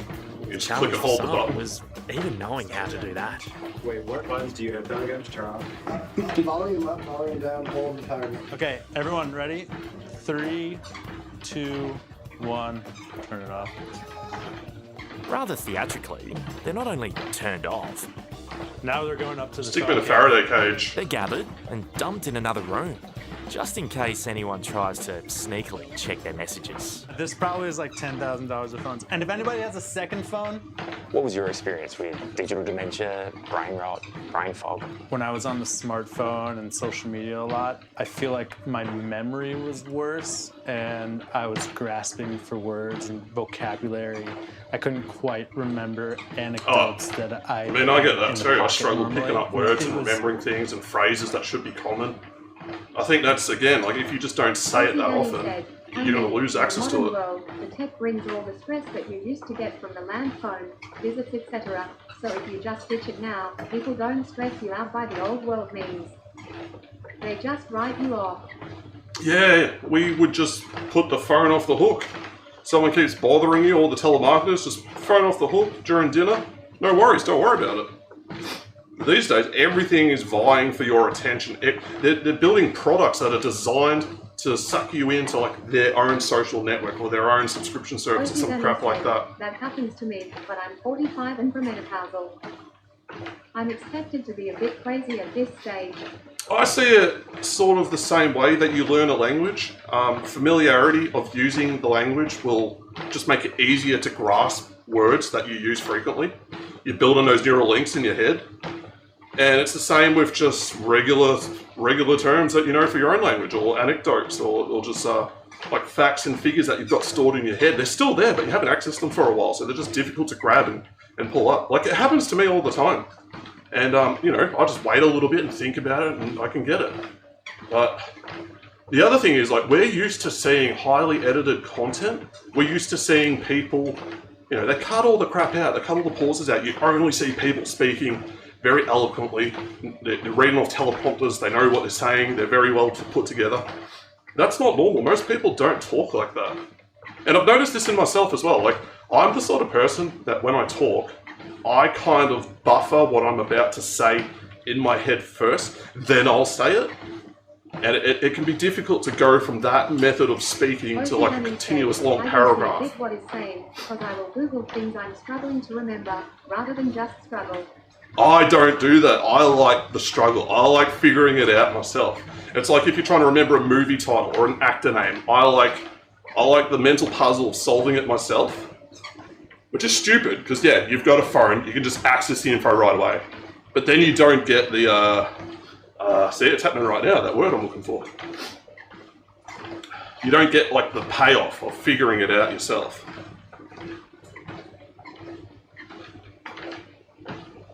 Starting to concern me, honestly.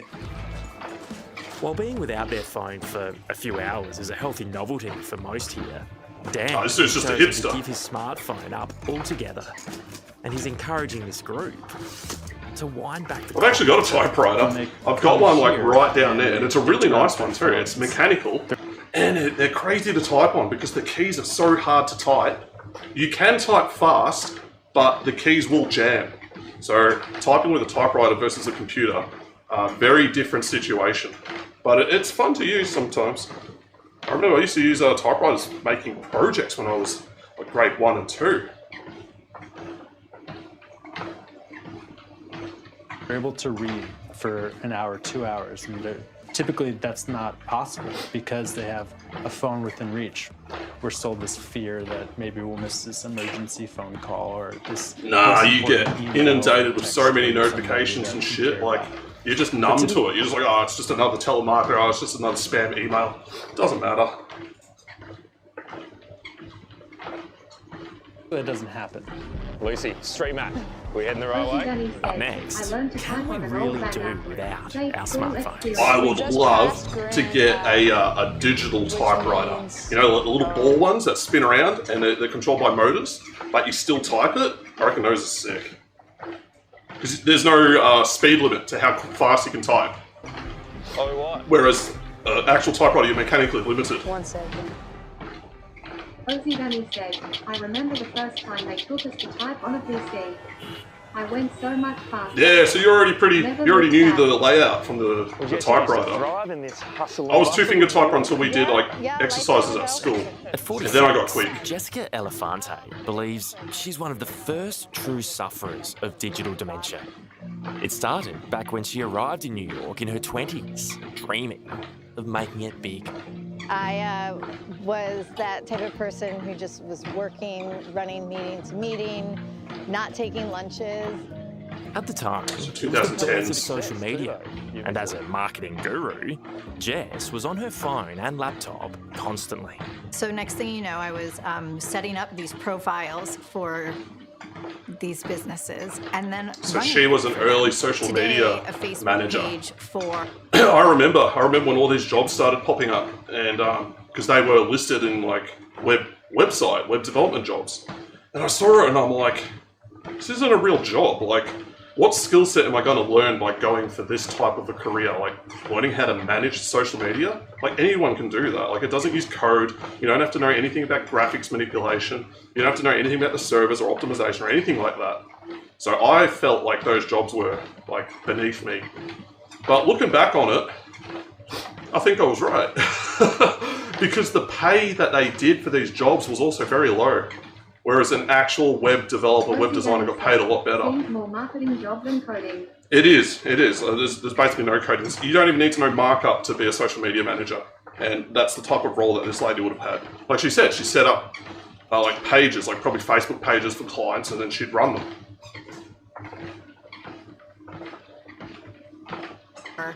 One of your favorite brands is run by an agency with $1 million contracts with 20, 30 people working on it to create content and answer customer service. Back then, it was me. And I was expected to do it 24/7 because the internet was 24/7. The frantic pace became impossible to sustain, and eventually she started having strange symptoms. I was feeling so unwell in my brain that I had been going to see all these different doctors. Cognitively, I couldn't grasp sleep words deprivation anymore. probably. I was having this like brain fog that wouldn't lift. There was this general sense of like malaise and disassociation that I couldn't put my finger on. And this had been going on for about a year. And She said herself she would not sleep much, and she would often skip food, like skip important meals of the day. So you're nutritionally like deficient, and you're sleep deficient. I would say those two factors are way more influential than, you know, typing some bullshit posts on a screen for 8 hours a day. Shall we go back? At this point. 31, no one could tell me what it was. So you were forgetting words. I mean, how old were you at this point? 31, 32 years old. Hey, Jake. I had concerns that maybe, I don't know. We are watching a video on 60 Minutes Australia about how technology, screens, phones are affecting people's brains. Ola Obi Danny. It's the brain rot episode. going to see a neurologist and have a scan done to make sure that I didn't have something going on in my brain. We're learning why the internet Turns is evil out, today. there probably was something going on. But doctors at the time knew The internet's nothing neutral. about screen It's how you use addiction it. and what it does to the brain. 15 years on, it's now being called digital dementia. Did that dawn on you that was sort of akin Oh, to sweet. an addiction at the time, or is this I hope it went well something for you. you're realising in retrospect? For me, the moment I realized it was an addiction was when all of my devices were taken away from me against my will. It happened at the beginning of a trip to Hawaii, and the order to get off her phone came from her fed-up partner. 8 days later, it was as if somebody had This is a totally turned different switch back on situation. in my She brain, clearly like had a really social media addiction. fully- Like an addiction to the, notification rush that you get from posting media on social media. DZ said, I got scared by AI in Fabric and made me feel so impotent compared to AI. Well, we're never going to match up to AI. AI has access to all the world's knowledge. We don't. It's now our job to manipulate AI to get what we want done. We don't have a choice. It's coming, and you either got to get on board and use it, or you're going to get left behind. Workaholic factor for her too. Yeah, that's true. There's a lot of things, but her husband was the one who told her to put it away. And I'm guessing he was fed up of going on holiday where she'd be on her phone documenting or just making posts the whole time instead of being in a moment with her family at this nice trip. Like, I'm sure you've seen it. You ever gone out with like a group of friends to get food? And they're like, oh no, you can't eat the food. We're going to take photos first. Like, fuck you, I'm hungry. I want to eat.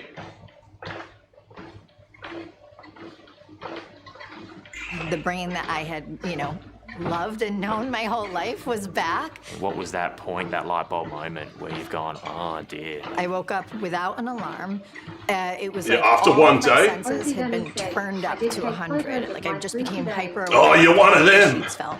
And then there was I a don't. rooster crowing. And I don't see the point. No one's going to look at those photos. You're not even going to look at those photos. I'm sure you got photos on your phone from like 2-3 years ago. Never going to see them again. Never going to look at them in full screen. No point. Ozzy Danny said, in my defense, I was on my own also. Pizza on top of the fine. Okay. Alright, you get a pass for that because that's something a little different. You don't see that every day. But the normal people, when you go to a restaurant, they make you wait to eat your own food so they can take a photo of it first. That drives me insane. Your 20 likes on Instagram isn't that I worth hadn't me really waiting taken there. notice of. And all of that was really interesting. I was like, oh God, I feel great. What is this? I started to figure out.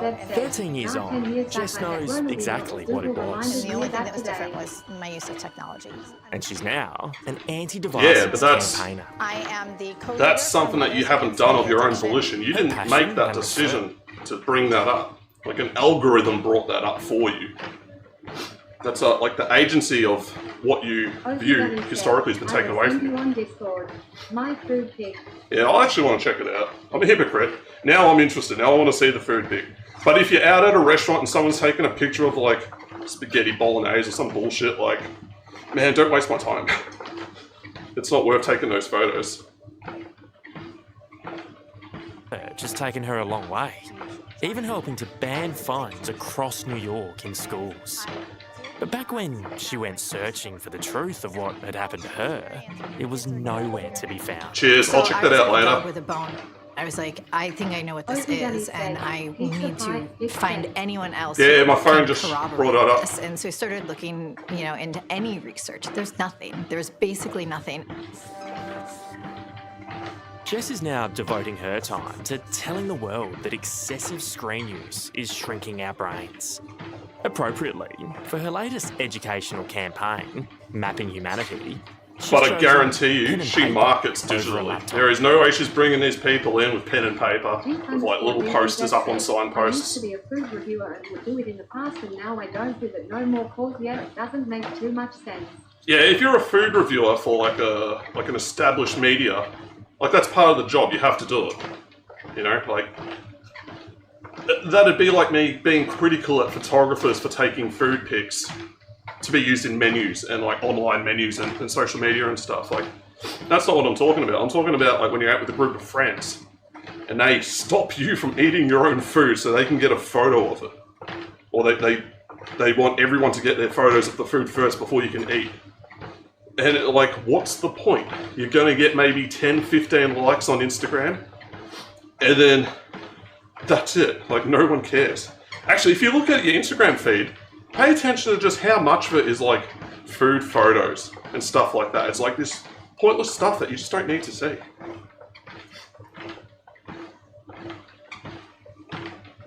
I think about what does it look like when an entire generation reaches adulthood with dementia? What does that do? Well, you get an age of incompetence. Everything. Which to how we're our slowly countries slipping are into. run, to how we raise future children if we don't have the cognitive capacity to do that. When it comes to screen addiction, Lucy Jackson knows exactly what Jess is talking about. To combat it, she's given up her smartphone for an old school flip phone. But that comes with everyday challenges, like no Google Maps, a vital modern-day tool in the city of New York. Why do you think it's helping you going back the old analog way? I think we've lost a lot of skill sets and little And pieces. yeah, I used to write proper reviews back then and blogs was invited to review places, but now the video format is not what I love. Yeah, that's happened a lot with Instagram too. Just ordinary photos get no traction. It's all reels now. It's a totally different setup. That's why you've got these people that'll take reels and they'll just edit the whole thing with CapCut and throw it together. Because just doing good photos isn't enough anymore, at least for social media. But yeah, the guy's saying, oh, you know, you don't have Google Maps. It's a difficult thing, blah, blah, blah. I didn't have Google Maps and I was a pizza driver. Like, what you do is you just look up the map and you figure out the route from where you are and you remember it. Like, it's not hard. You bring your map with you. Or you'd write it down, or you just draw a map on a piece of paper and you'd know where to go. Of just kind of humanity that come along Or with you could just human, have like an like actual being able to navigate GPS the nav streets. system. Now You know, it's not a phone, it serves one purpose. Like, that's They fine. even still sell the maps though. Oh, I'm sure Melways and like, what's the RACV one, all those, they're still out there, they still make them. you're just looking down and you don't But also, register things all around. you can It's just not look a up the map journey, from it's home. just following You can look it up, you can print it, and you can just bring it with you. There's another way that we just like managed to get around. It's not hard to do, and it's not hard to remember how to get places. Like, I rarely use like sat-nav in my phone for when I'm driving. I'll look it up beforehand. I'm still doing it the old way because it's more comfortable, and I will only look it up if like I'm proper lost. I'm like, oh shit, where am I?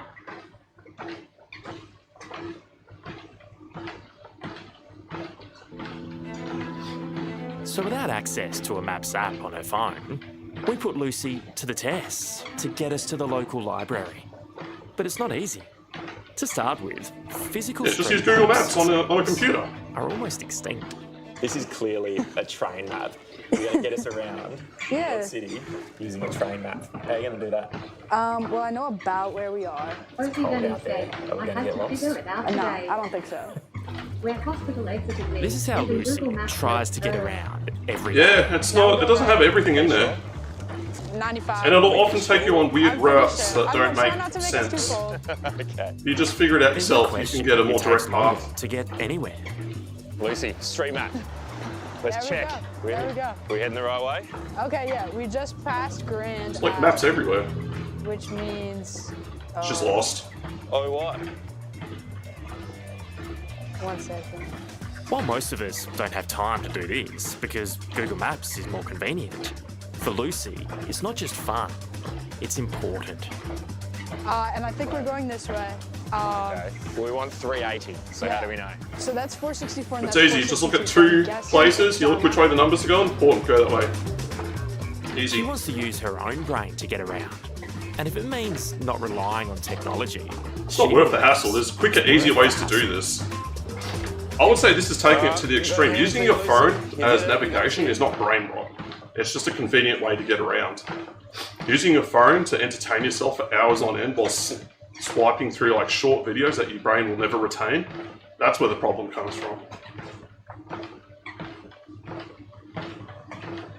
Rosie Denny said, I Congrats. ended up outside of the mental health building trying to connect the IRL. finding your way around without a phone. I'm sure people thought I was a client. KEKW. Yeah, well, you figured it out in the end. I've had a similar thing like that. When I went to Hong Kong, I had my SIM card at the hotel. So I had to get from the airport to the hotel with no data. I didn't have any data. I didn't have any way of doing it. I didn't store like Google Maps in advance. I didn't even think of doing that. But I figured it out in the end. Like, you just ask people, like, hey, how do I get here? And they're like, oh, yeah, go, blah, blah, blah. And off you go. It wasn't too difficult. Is a lost skill that deeply concerns Australian neuroscientist Dr. Hold up. What city's he in? So one of them. That is not Victoria. It's Dr. Mark. I feel like this dude's in Sydney somewhere.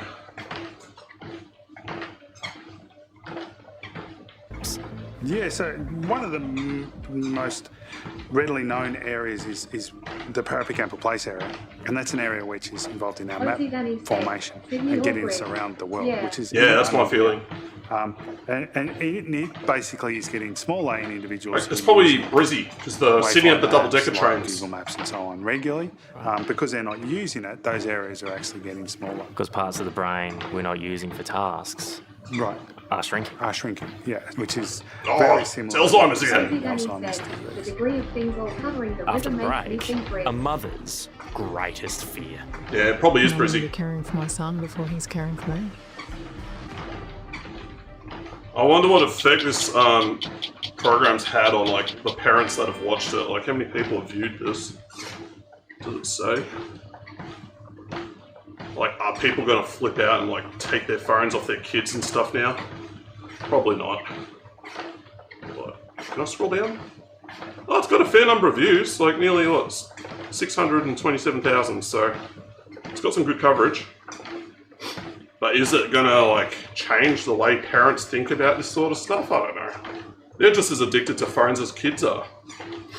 When you take the technology away from all the old people, they'd be cracking the shit. So they'd be the first ones wanting it back.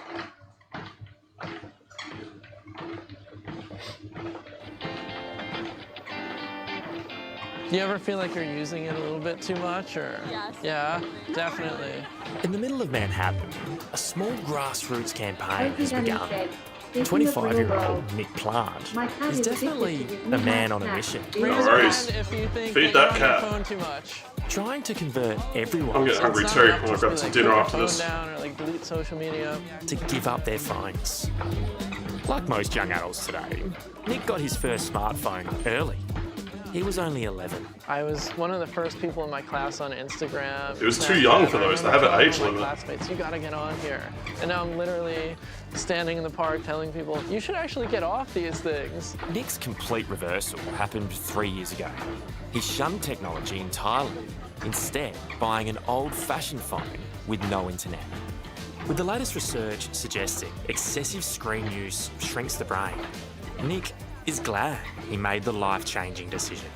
There's a multi-trillion-dollar industry that has sort of made it so that we're No one's always forcing you to do scrolling this. This is a engaged personal with decision that content, people make that it is a themselves. collective problem. And I don't think any sort of awareness campaign is going to turn people away from it. It's too entertaining and it's too convenient. People always choose convenience over like liberty and health. Always. Like, how else do you explain McDonald's or Coke? Everybody knows Coke is like, it's not a healthy drink. It destroys your teeth. It does long-term damage to your body. They're one of the biggest drinks companies on the planet because it solves a very simple desire that people have for sugar and energy. And, well, hydration as well. You can't change people's opinions on this stuff. In front of us, and it's something that we can all change together. Even if you do decide to give up your phone, the damage could have already been done. Jess Elefante was one of the first to recognise the strange symptoms of what is now known as digital dementia. 13 years ago, she realised it was her devices causing her brain fog. When she finally gave them up, she started feeling better. But every time screens started taking over... I half expected that little board that she's got up to be like one of those conspiracy theory ones with the lines everywhere, and it's like, they're all going to do it. It's Apple, Apple's the problem. She's gone like full mental. come flooding back. How do I know it was the tech? Right Shogun Because said, now, "Hey, that was is it okay to text me 2013, later on Discord about IRL my tech?" brain Yeah, man, hit me changes up. I'll based help you on out. usage. I can literally almost document it. So Really? the more that I'm on, I I'll can be literally feel. when I wrap my up here, brain I'll have changing dinner and back yeah, just to message me on forgetting Discord. I'll things. run you through things. Just let me know what you need.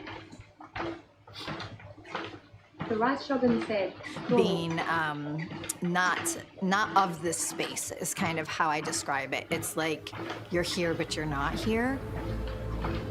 The really The right positive Shogun thing said, is "Now I that was brains are really monitoring." plastic. Ah, no And worries. brains change all the time, and the fact that they do change all the time suggests that we may be able to. Wait, did you type that into the wrong chat window in a per positive chance? way, as long as we. Because the context of that might be a little bit off. But yeah, I'm pretty good second monitor content. I wouldn't put myself down as main monitor content yet. But we're working there. We're getting there. That leap of faith and actually stop using the devices the way we're using them. But Dr. Mark Williams is worried Australians aren't taking the warning seriously yet. Maybe The right Sydney, 10% that's of where he them is. are doing something productive, but I guarantee you, Ah, a okay. large percentage of them are just doom scrolling. Everywhere you look, you see people who aren't. Oh, that drives me nuts. Except The smartphone zombies are just walking around not looking. You'll see people just crossing the road like this and they don't give a shit about the cars or anything coming at them. It's insane. Yeah, at least put it away, right? For this neuroscientist, it's tragic what's happened to all of us, especially young people who were never given a choice. Controversially, he points the finger firmly at schools, where they're supposed to be building our future generation's intelligence, not shrinking it. We need to make big changes in schools. You know, according to the Our OECD, school system's horrendous. We have more screens. There was a in big schools push than for any like other iPads country. and tablets and laptops for our students. And I don't think those tools enhance a young person's ability to learn and build up the skills they need as an adult. The Right Shogun I'd say they said, hinder them. "The amount of people I'll see that get on their phones right after in the parking lot is insane." Oh, dude, it's nuts. There's people that are on their phones while they're just driving. I was watching this video the other day. There's a delivery driver in China. What he does is he's doing his deliveries on his electric scooter. He's got a stream up at the same time. He's paying more attention to that than the road. People are fully addicted to this sort of stuff now. Yeah. Yeah, I think they've got it significantly wrong. There's no reason to have a device in an English class. There's no reason to have a device. good old in a maths TI class except for a 83 calculator, Texas. right? There's no And reason I- to have a device in. I still history. found a way to learn a Unless- shitload of games what on that. They should be doing. I've still got them. I got Phoenix on there, which is like a shoot 'em up. What else did we have? One of my friends, he had like a Hewlett Packard one, and he could play like Game Boy emulated games on it. Like kids will find a way to do this sort of stuff. Is using devices very sparingly. More than a decade ago, schools across Australia started what, at the time, was an educational revolution. Bring your own device to school. BYOD. Dude, that's insane. supposed to We make got kids yelled at for smarter. just bringing a Game Boy to school. They would confiscate it. And now they're like, hey, just bring your tablet to school, guys. Jesus Christ, what a turnaround. I'm sure it hasn't worked out well for people. Done the opposite. You know, here in Australia, we're now a year and a half behind where we were 10 years ago, according to the OECD. So, you know, we aren't doing very well. And that, again, can be linked to the devices in the schools where kids are actually bring a device to school, you know, have their gaming apps and all of that on it, have their email on it, have all those distractions going off all the time. Abby Stove spent years trying to help her son Max beat his raging screen obsession. These days, she's relieved the 17-year-old has a healthy relationship with screens. I will love it if, like, in the background, you see their fridge and it's just got a screen on it. It's like, she's bought one of them. Come on. I hope that somewhere in the brain can reset itself, because otherwise we're in a lot of it. And I'm going to be caring for my son before he's caring for me. That's a bit sad. Now in Year 12, Max knows it's almost impossible to expect kids to give up their devices. So, he hopes the government... Oh, can that take is so successful national bullshit. social media What, you're going to rely on the further government, by Big Daddy government, to try to solve this problem? It doesn't come from the government, it's parents. Parents need to solve this. I hate that thought process. It's like, oh, well, we just have to make it illegal to use your phone at school, or blah, blah, blah. But no. Personal responsibility and good parenting is a much better alternative.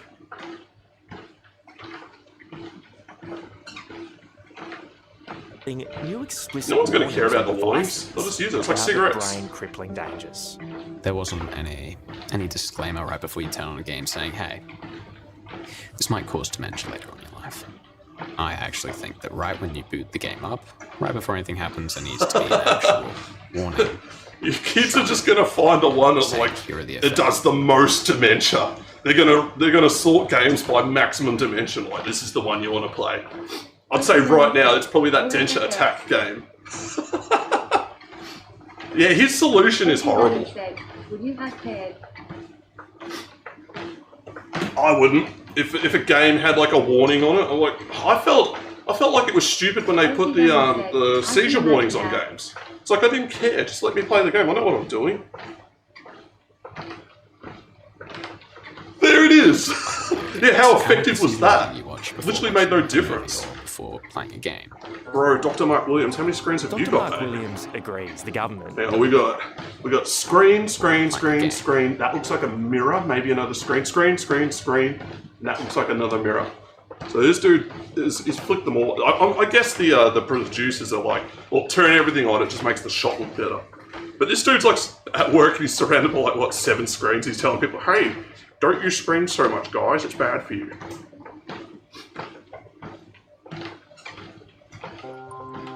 Dr. Mark Williams agrees the government needs to warn everyone about the devastating harm devices are causing when they're used excessively.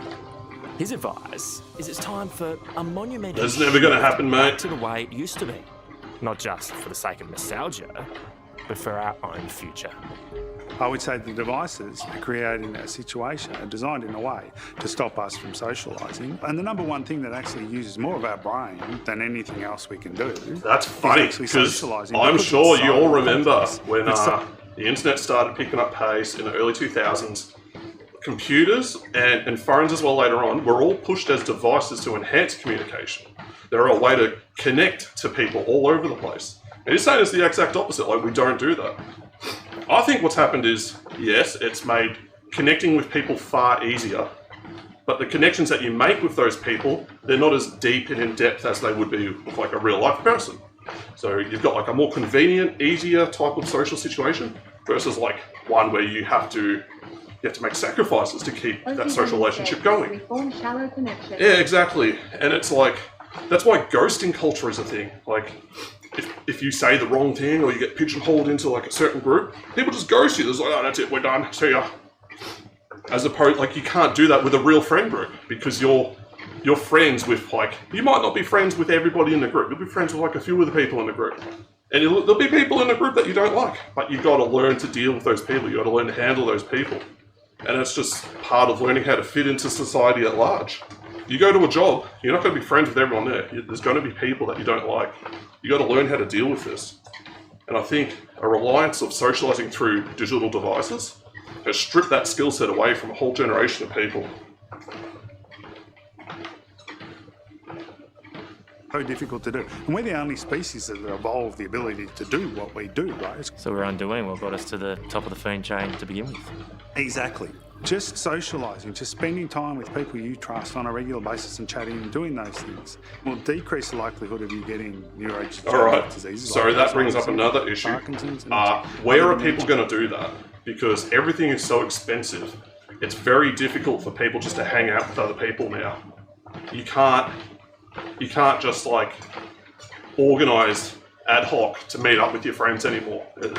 People are busy. People don't have the money to just go out. You can't just be like, hey, let's go out on Friday night, whatever, because everything's so expensive. So I don't see that as an option now anymore either. We've been coerced, or like basically society's changed so much that we've been pushed into mostly socialising online.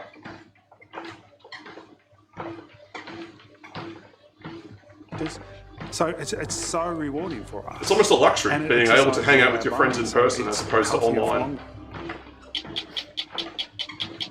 Hello, I'm Tara. See you later, Tara. Thanks for watching 60 Minutes Australia. Subscribe to our channel Yeah, now and it has for its own set of brand new problems. stories and exclusive clips. I mean, you could roll this miss this out program on back extra 20 years and they'll have a segments video and- about people who are addicted to the pokies and like alcoholics and like all the problems that has.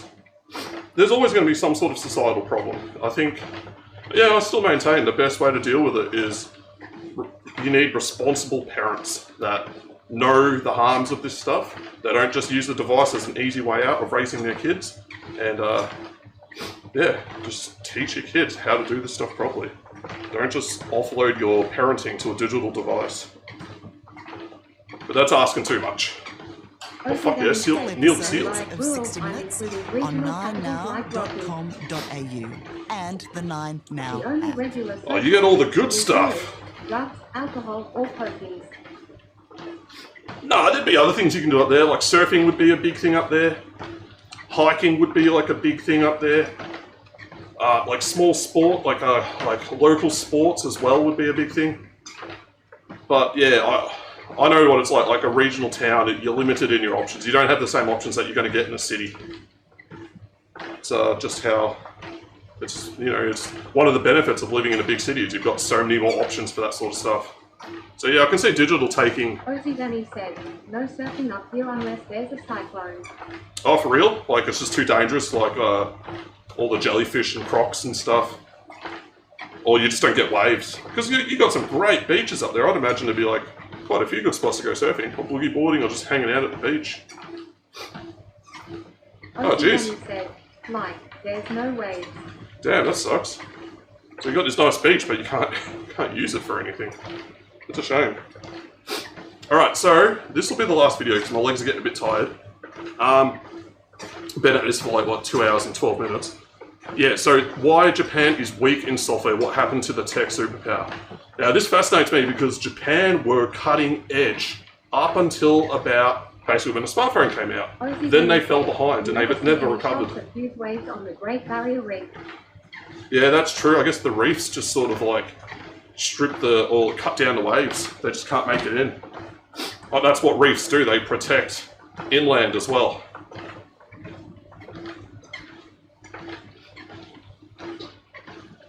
In 1983, two American computer scientists published a book that frightened Washington. Edward Feigenbaum, a founder of the field of expert systems at Stanford, and the writer Pamela McCorduck, titled it Oh, The that Fifth threat never Generation. eventuated. And the subtitle named the stakes without flinching, Japan's computer challenge to the world. 1 year earlier, in 1982, the trade ministry in Tokyo, known as MITI, had opened a research institute called ICOT and handed it a 10-year mission. Its director, Kazuhiro Fuji, pulled together roughly AI 100 image. of the country's best young engineers and pointed them at That's a single fine. goal, which was to build a machine that reasoned in logic instead of arithmetic, and to leave American computing behind. Policymakers in the United States believed him. The Pentagon answered with a program of its own. I Europe love answered with the two example more. of the Almost Europe one. everyone Like, so expected you've this got like this program like of its super own. high tech for the And time Europe type answered- situation, and then in Europe it's just like a bunch of like, yeah, it's all Alan Turing stuff, like old school computers running on tubes and stuff. Nice contrast there. Because no one thinks of computing when you think of Europe. Like, what have they got tech-wise? Like nothing. Ooh, There were TV. two more. Almost everyone expected the same ending, that the nation which had already taken televisions, memory chips, and automobiles would take software next. 4 decades later, the reverse is what happened. The country that builds some of the finest hardware on Earth But now also, runs they don't almost even make their own entirely on hardware programs anymore. written somewhere else. They outsourced it all to other countries like China and South Korea. And look what's happened to them. They've used it to establish themselves as first world nations. While Japan has slipped. Japan has not had the benefit of that. And this is another thing. Like when you offshore component manufacturing to another country, okay, now it becomes harder to make more complicated devices that use those components because they're not so readily available. The supply chains have that delay. It's just not as easy to do. Whereas China had everything into one spot, and that's why they can be so innovative with their electronics and stuff. Japan doesn't have that option anymore.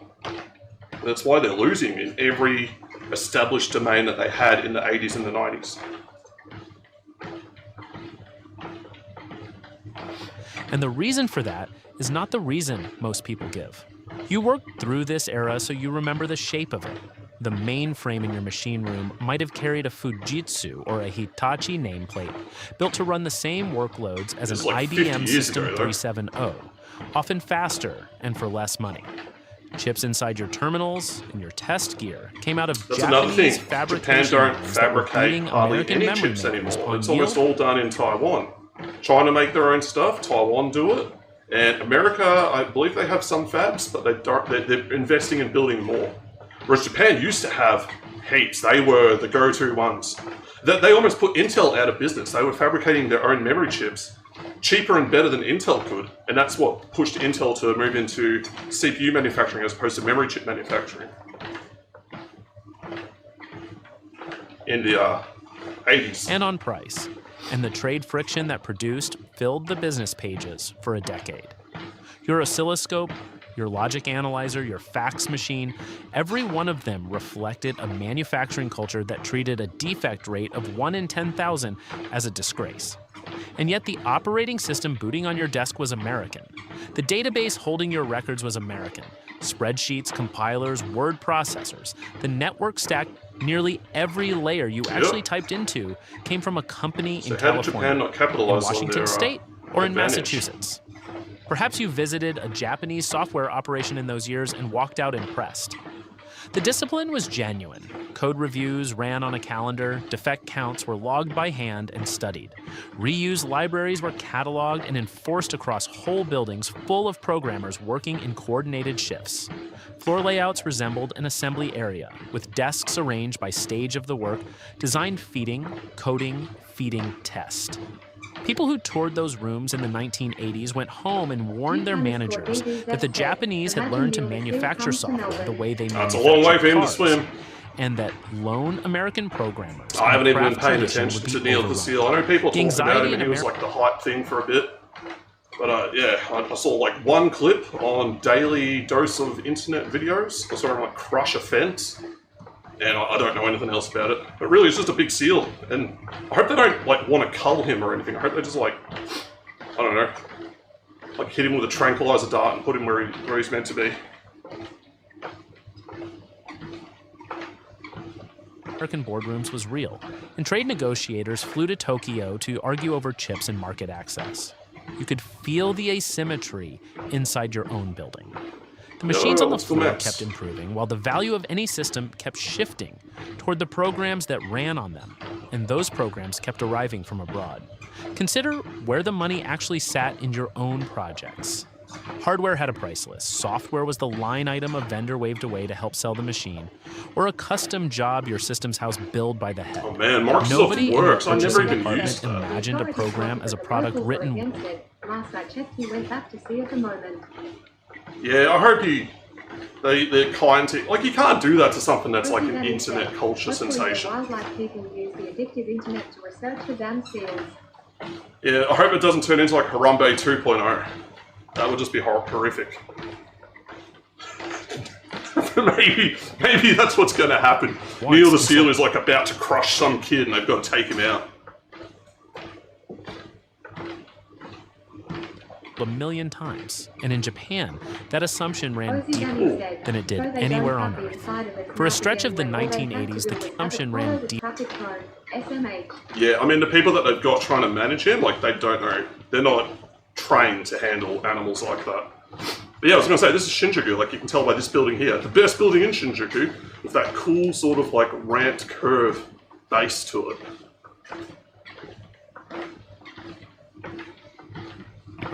Than it did anywhere on Earth.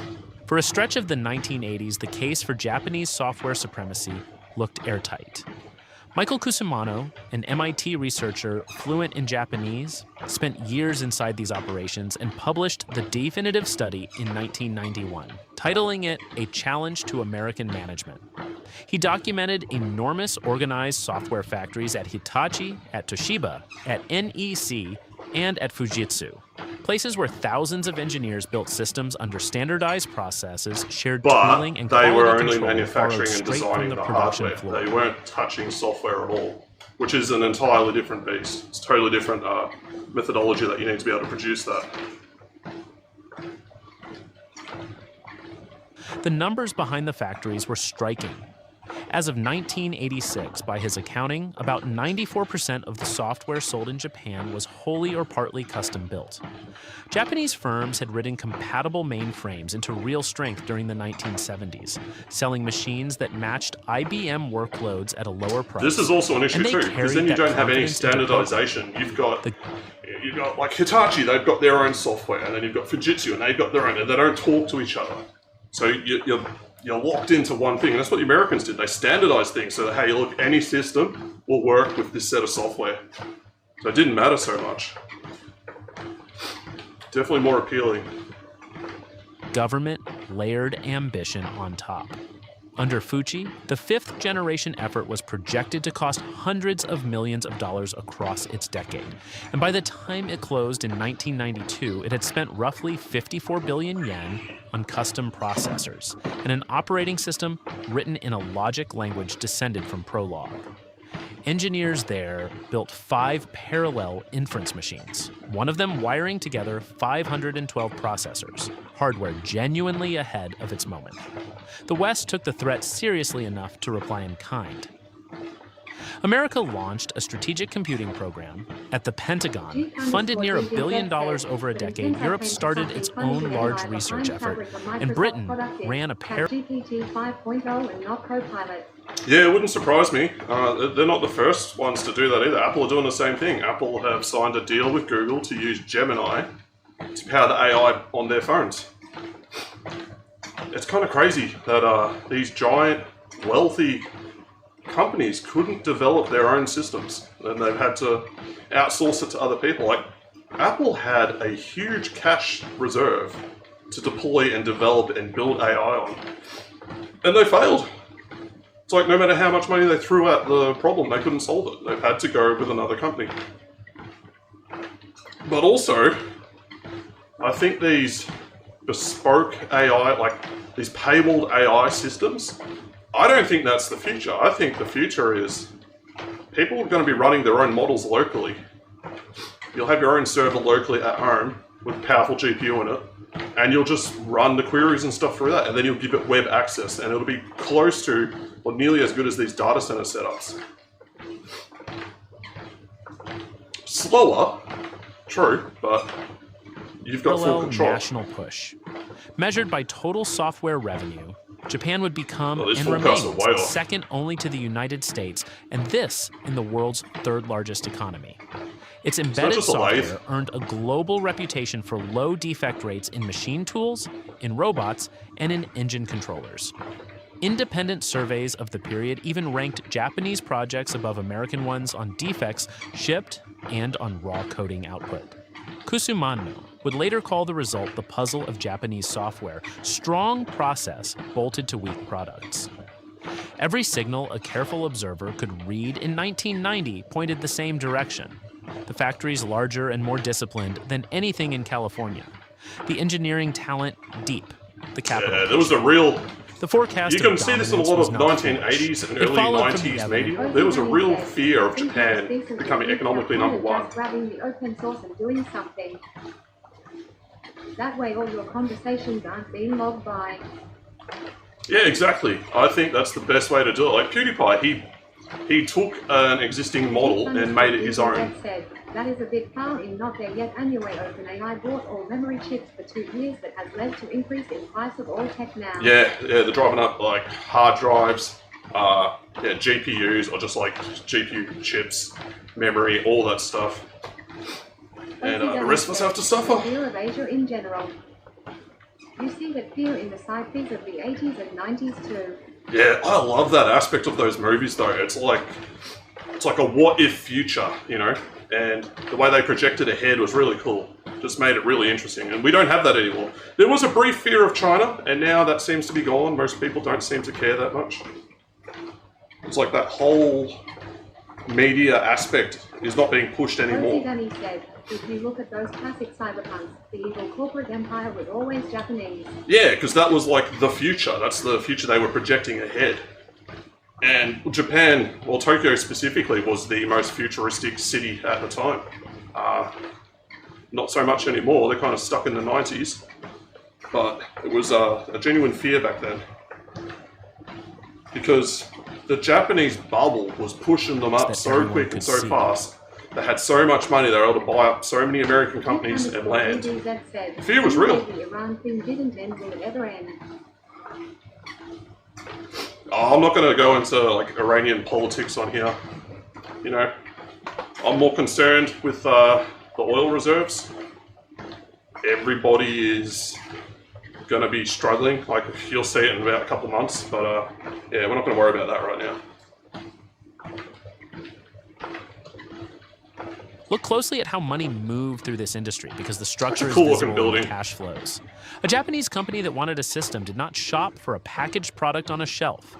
It called its long-standing vendor, usually a large electronics maker, or a system integrator bound to it through the Keiretsu network of cross-held reciprocal supplier relationships.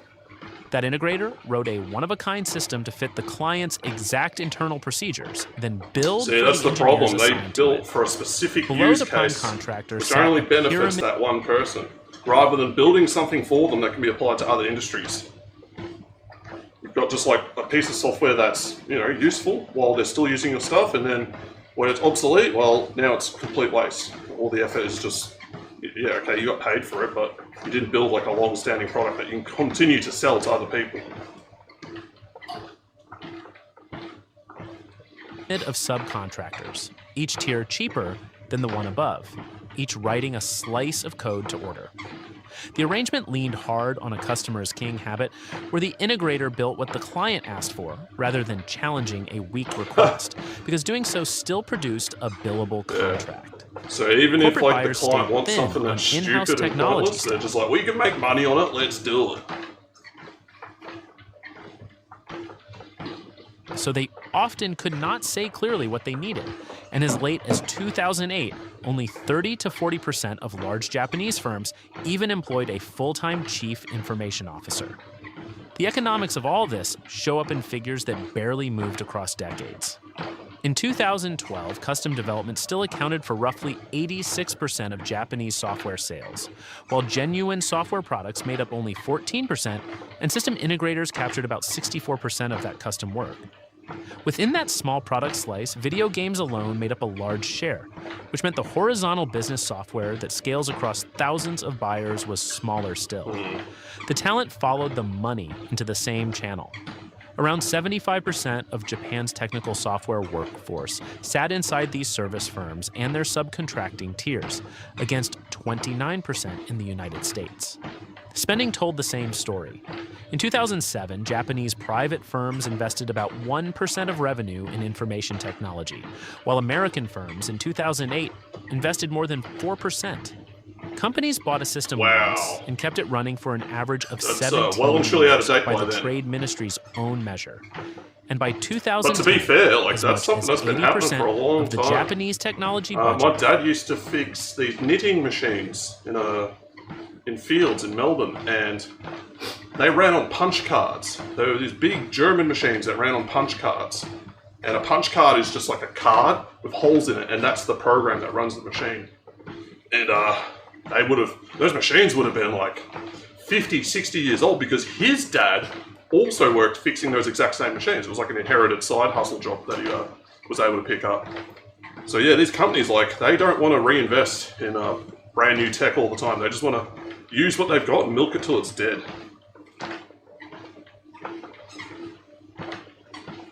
Went to maintaining what already existed.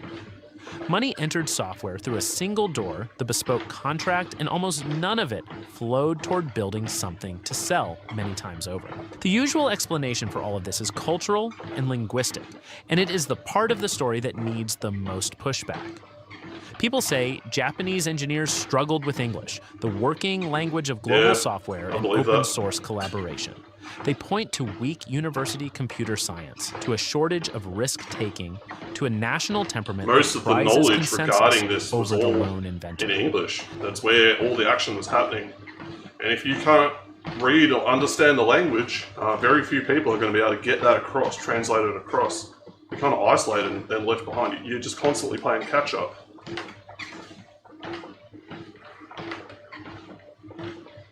Each of those claims holds a grain of truth. English proficiency was low, and Japanese universities did graduate far fewer computer science majors than American ones. Old school G4 Max. 16,000 against 63,000 in 2009. The trouble is that these explanations describe symptoms and then call them causes. A deeper reason Japan stayed weak in software is structural. Imagine and it that. can be Imagine stated having in a one code sentence. base that's run in Japanese. Like, imagine debugging the kanji. Like, you would have kanji that represent like certain things. Like, Jesus Christ, like nobody else would be able to use it. It would serve such a like niche use case that the rest of the world would never adopt it, and it would just get overtaken by like some other open source, more used, more developed code base. So I can see why they never bothered to do that. But also the origins of computer code are all English as well, like all the way back. So it makes like you're building like on layers and layers of older tech. So it makes sense that it just stays English the whole way up.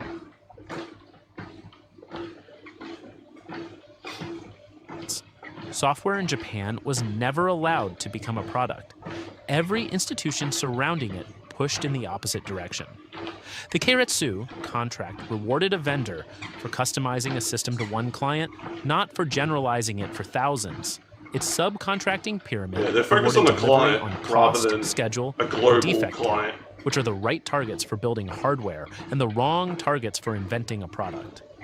Lifetime employment and promotion by seniority placed software engineers near the bottom of a hierarchy ruled by mechanical and electrical men, even in products where, by a 2010 government That's survey, another thing. If you're not software paying your had software already grown to devs good money, you're not going to be drawing good talent to those positions.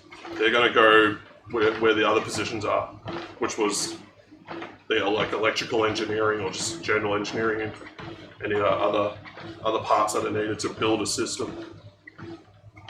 And then, yeah, you've just got like low-level guys doing basic work on the software side. You're never going to be able to compete globally with that. Of development cost. Howard Stringer, running Sony, said plainly in 2006 that his hardware engineers began a product and the software people were brought in afterward because the older men sat at the top and the younger programmers pushed up. Another problem too in Japan, a lot of their companies are just run and controlled by people who established themselves in the boom of the 70s and the 80s, and they're wildly out of touch with how things are going these days. And for something that moves so rapidly like software development or anything modern and electronic, like they can't keep pace with it. They've just been outdone by every other country. Because, and this is a cultural thing, it's just the way Japan does things.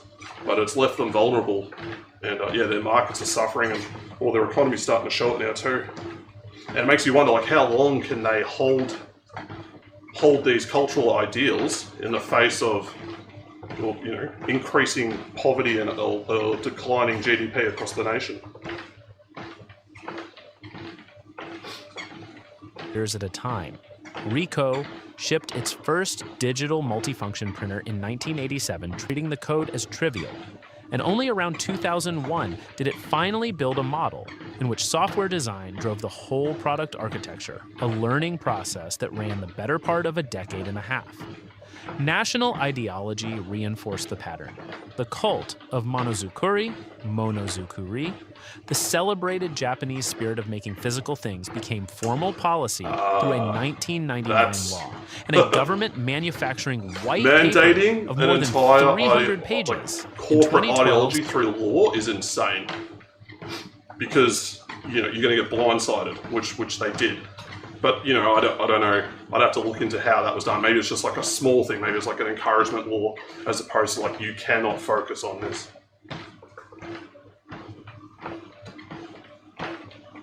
Spared only 4 for software. With no independent packaged software sector and almost no startups, nobody inside the system carried the idea that built Silicon Valley, which is that a program costs almost nothing to copy and therefore rewards scale, network effects, and reuse across a whole market. The contrast surfaces in the national accounts. Between 2000 and 2006, software added about 8% to total productivity growth in the United States and roughly 1% in Japan. Back in 1989, 0.04% of Japanese venture money went to software startups, against 11% in America. The composition of spending matched the outcome. Around the year 2000, packaged software drew only about 10% of Japanese software investment, yeah, but against also, close to the United 30% States were in the United States. A complete financial firms bubble leading up to 2000. Well, 2001 when the IT bubble burst, and then again up till 2008 when the real estate bubble burst. But the real estate bubble, some of that money would have funneled into a lot of these software companies and like social media companies and stuff like that too, which it did after that bubble as well. So yeah, you're going to get what you throw your money into, and Japan just weren't doing it.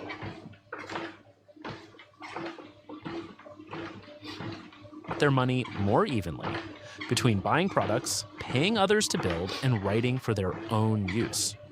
Two scholars who spent years inside the industry reduced the whole trap to one line: that there were not enough Japanese products focused on software and not enough Japanese professionals focused on product. So demand for first-rate software architects never built. The factory the West admired was real, and it was tuned beautifully for exactly the wrong thing. Oh, I disagree. Japan began to feel I'd the say cost what from the they late built 1980s was through the 2000s. like they focused and emphasized having a really good physical product, which is great up until the late 90s. Then it didn't matter so much. Now the push is software and hardware. And Japan, what hardware do they produce? They don't do any real hardware anymore. And they don't do any real software anymore. So they've just, that whole thing's just completely left them behind. Plus they were also dealing with the effects of their economy busting in like the early 90s. So they didn't even have extra money to put into risky things like that. Whereas the Americans did. They had money to burn. The turning points were concrete. The personal computer arrived and the market consolidated fast around a few standard architectures and a few standard operating systems, Windows? None of them Japanese, and the What do we got? Keiretsu, who excelled, Man, discount, debug, samples, and a few standard donkey, com, format, comp, link, mortgage, circle, check disk. So this is just standard things that are built into DOS, or is this like, no, this is just their drive. Check this out, directory, command.com. Oh no, they're checking the one in here.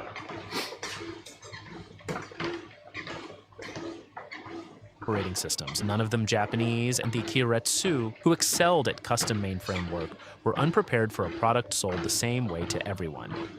There were warning signs even earlier, including a 1982 sting in which the FBI caught Japanese electronics engineers paying for stolen IBM design secrets, a sign of how much the strategy still rested on following rather than defining the platform.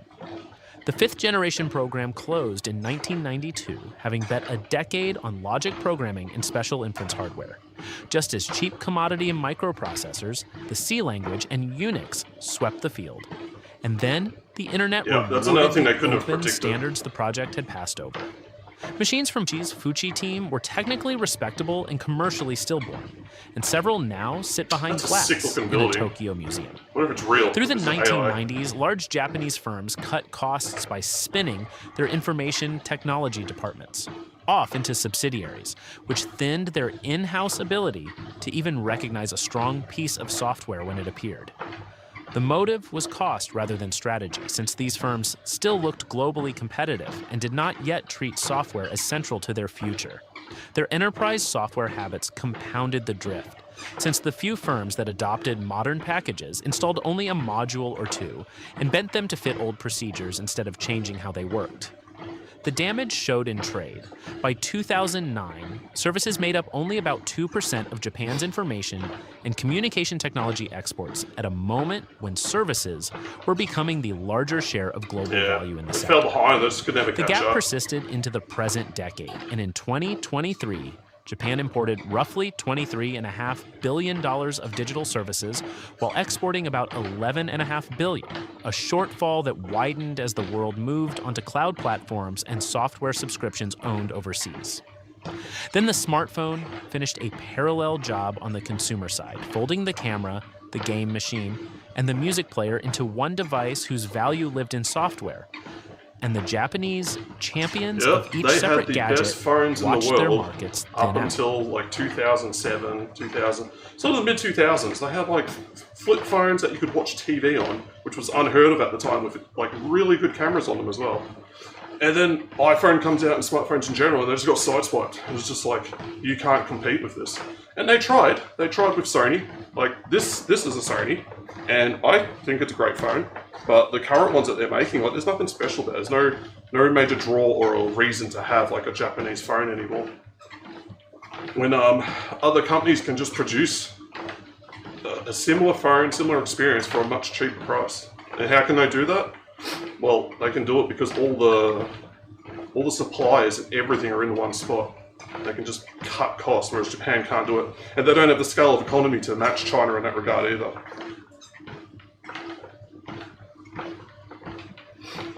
By the end of 2011, the combined stock market value of Japan's electronics makers had fallen by more than Moved to half Korea from its level and China. a decade earlier. What survived Taiwan. is worth seeing clearly because the failure was specific rather than total. Embedded software remained a genuine strength, and the code running an engine, an industrial robot, or a precision machine tool from a Japanese maker is still among the most reliable in the world. Games became the one place where Japan built software as a product and won globally, accounting for about 37% the guys of the who country's built these packaged gaming software empires, sales. they all started in the 80s, and some later in the 90s. But they were all young guys. They weren't held captive by this old cultural cultural corporate way of doing things. They just, it wasn't such a big influence on how, it wasn't so restrictive. They were dealing with new stuff, and they were able to move quickly and just capture the market, and they did a great job of that. But now you can see the rigidity of corporate Japanese culture is kind of hindering like quite a few of the games companies. Like, look at what Sony's doing. Sony's going to lose a lot of their customers over the next couple of years just because of the way that they're trying to squeeze every little cent out of them. Whereas that's not very Japanese at all. But the reason that's happening is because they moved their headquarters from Japan to America.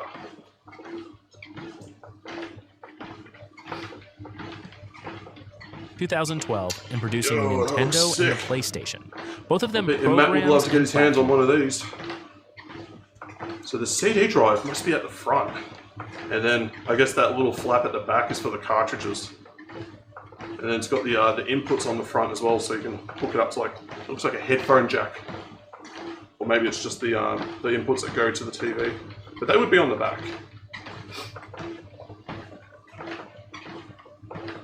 Sold by the million rather than systems written to order. That single category proved the engineers could win the moment the work was framed as a product.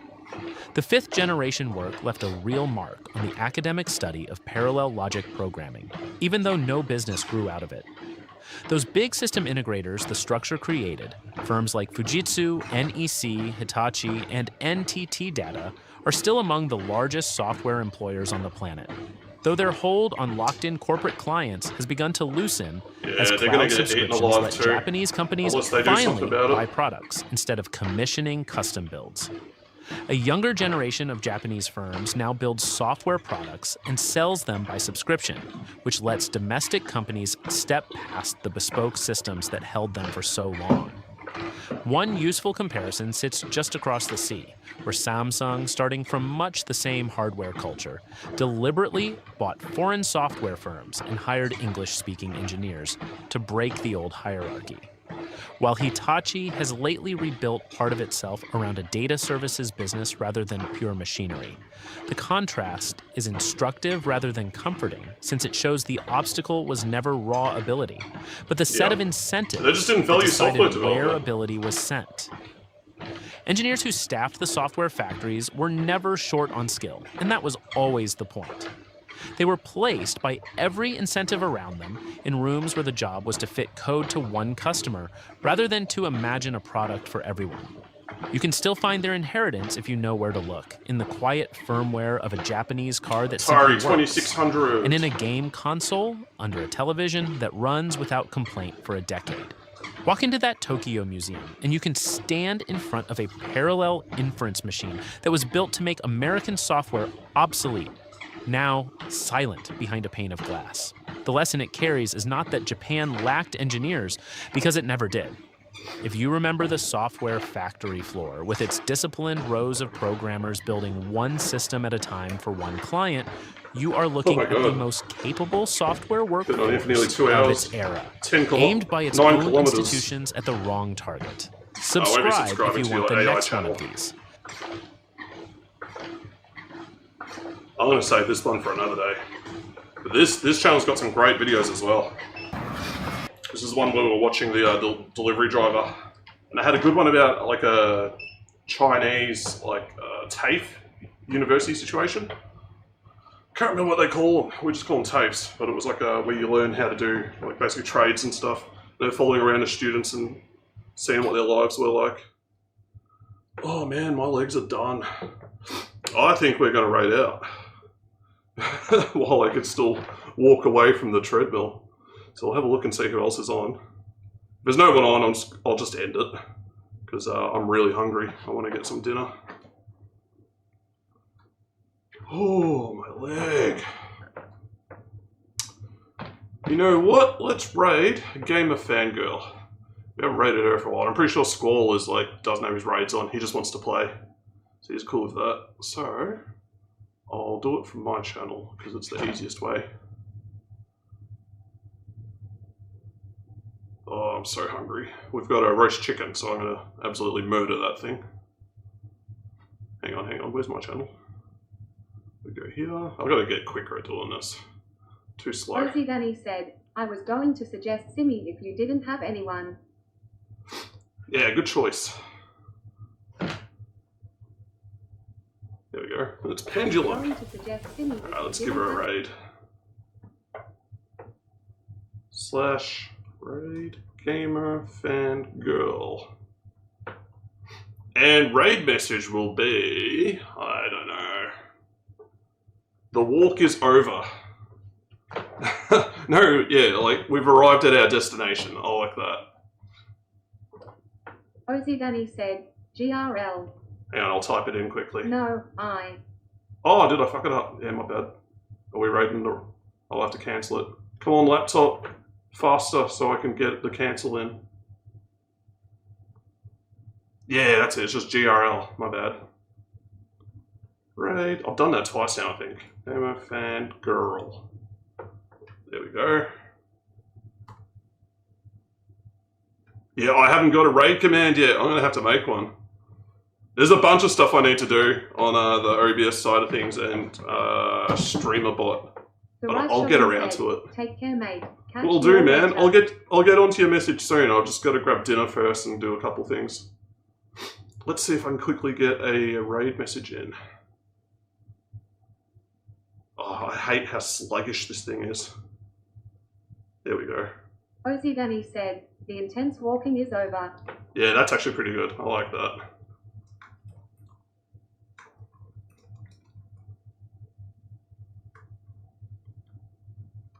The Rice Shogun said, the intense walking is over.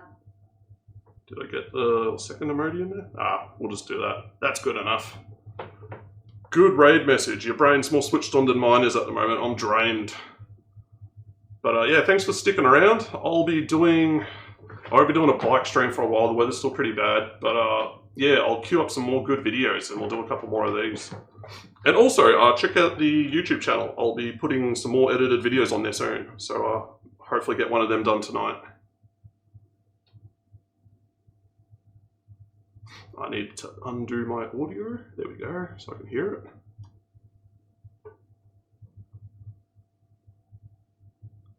And I've got to turn stuff off.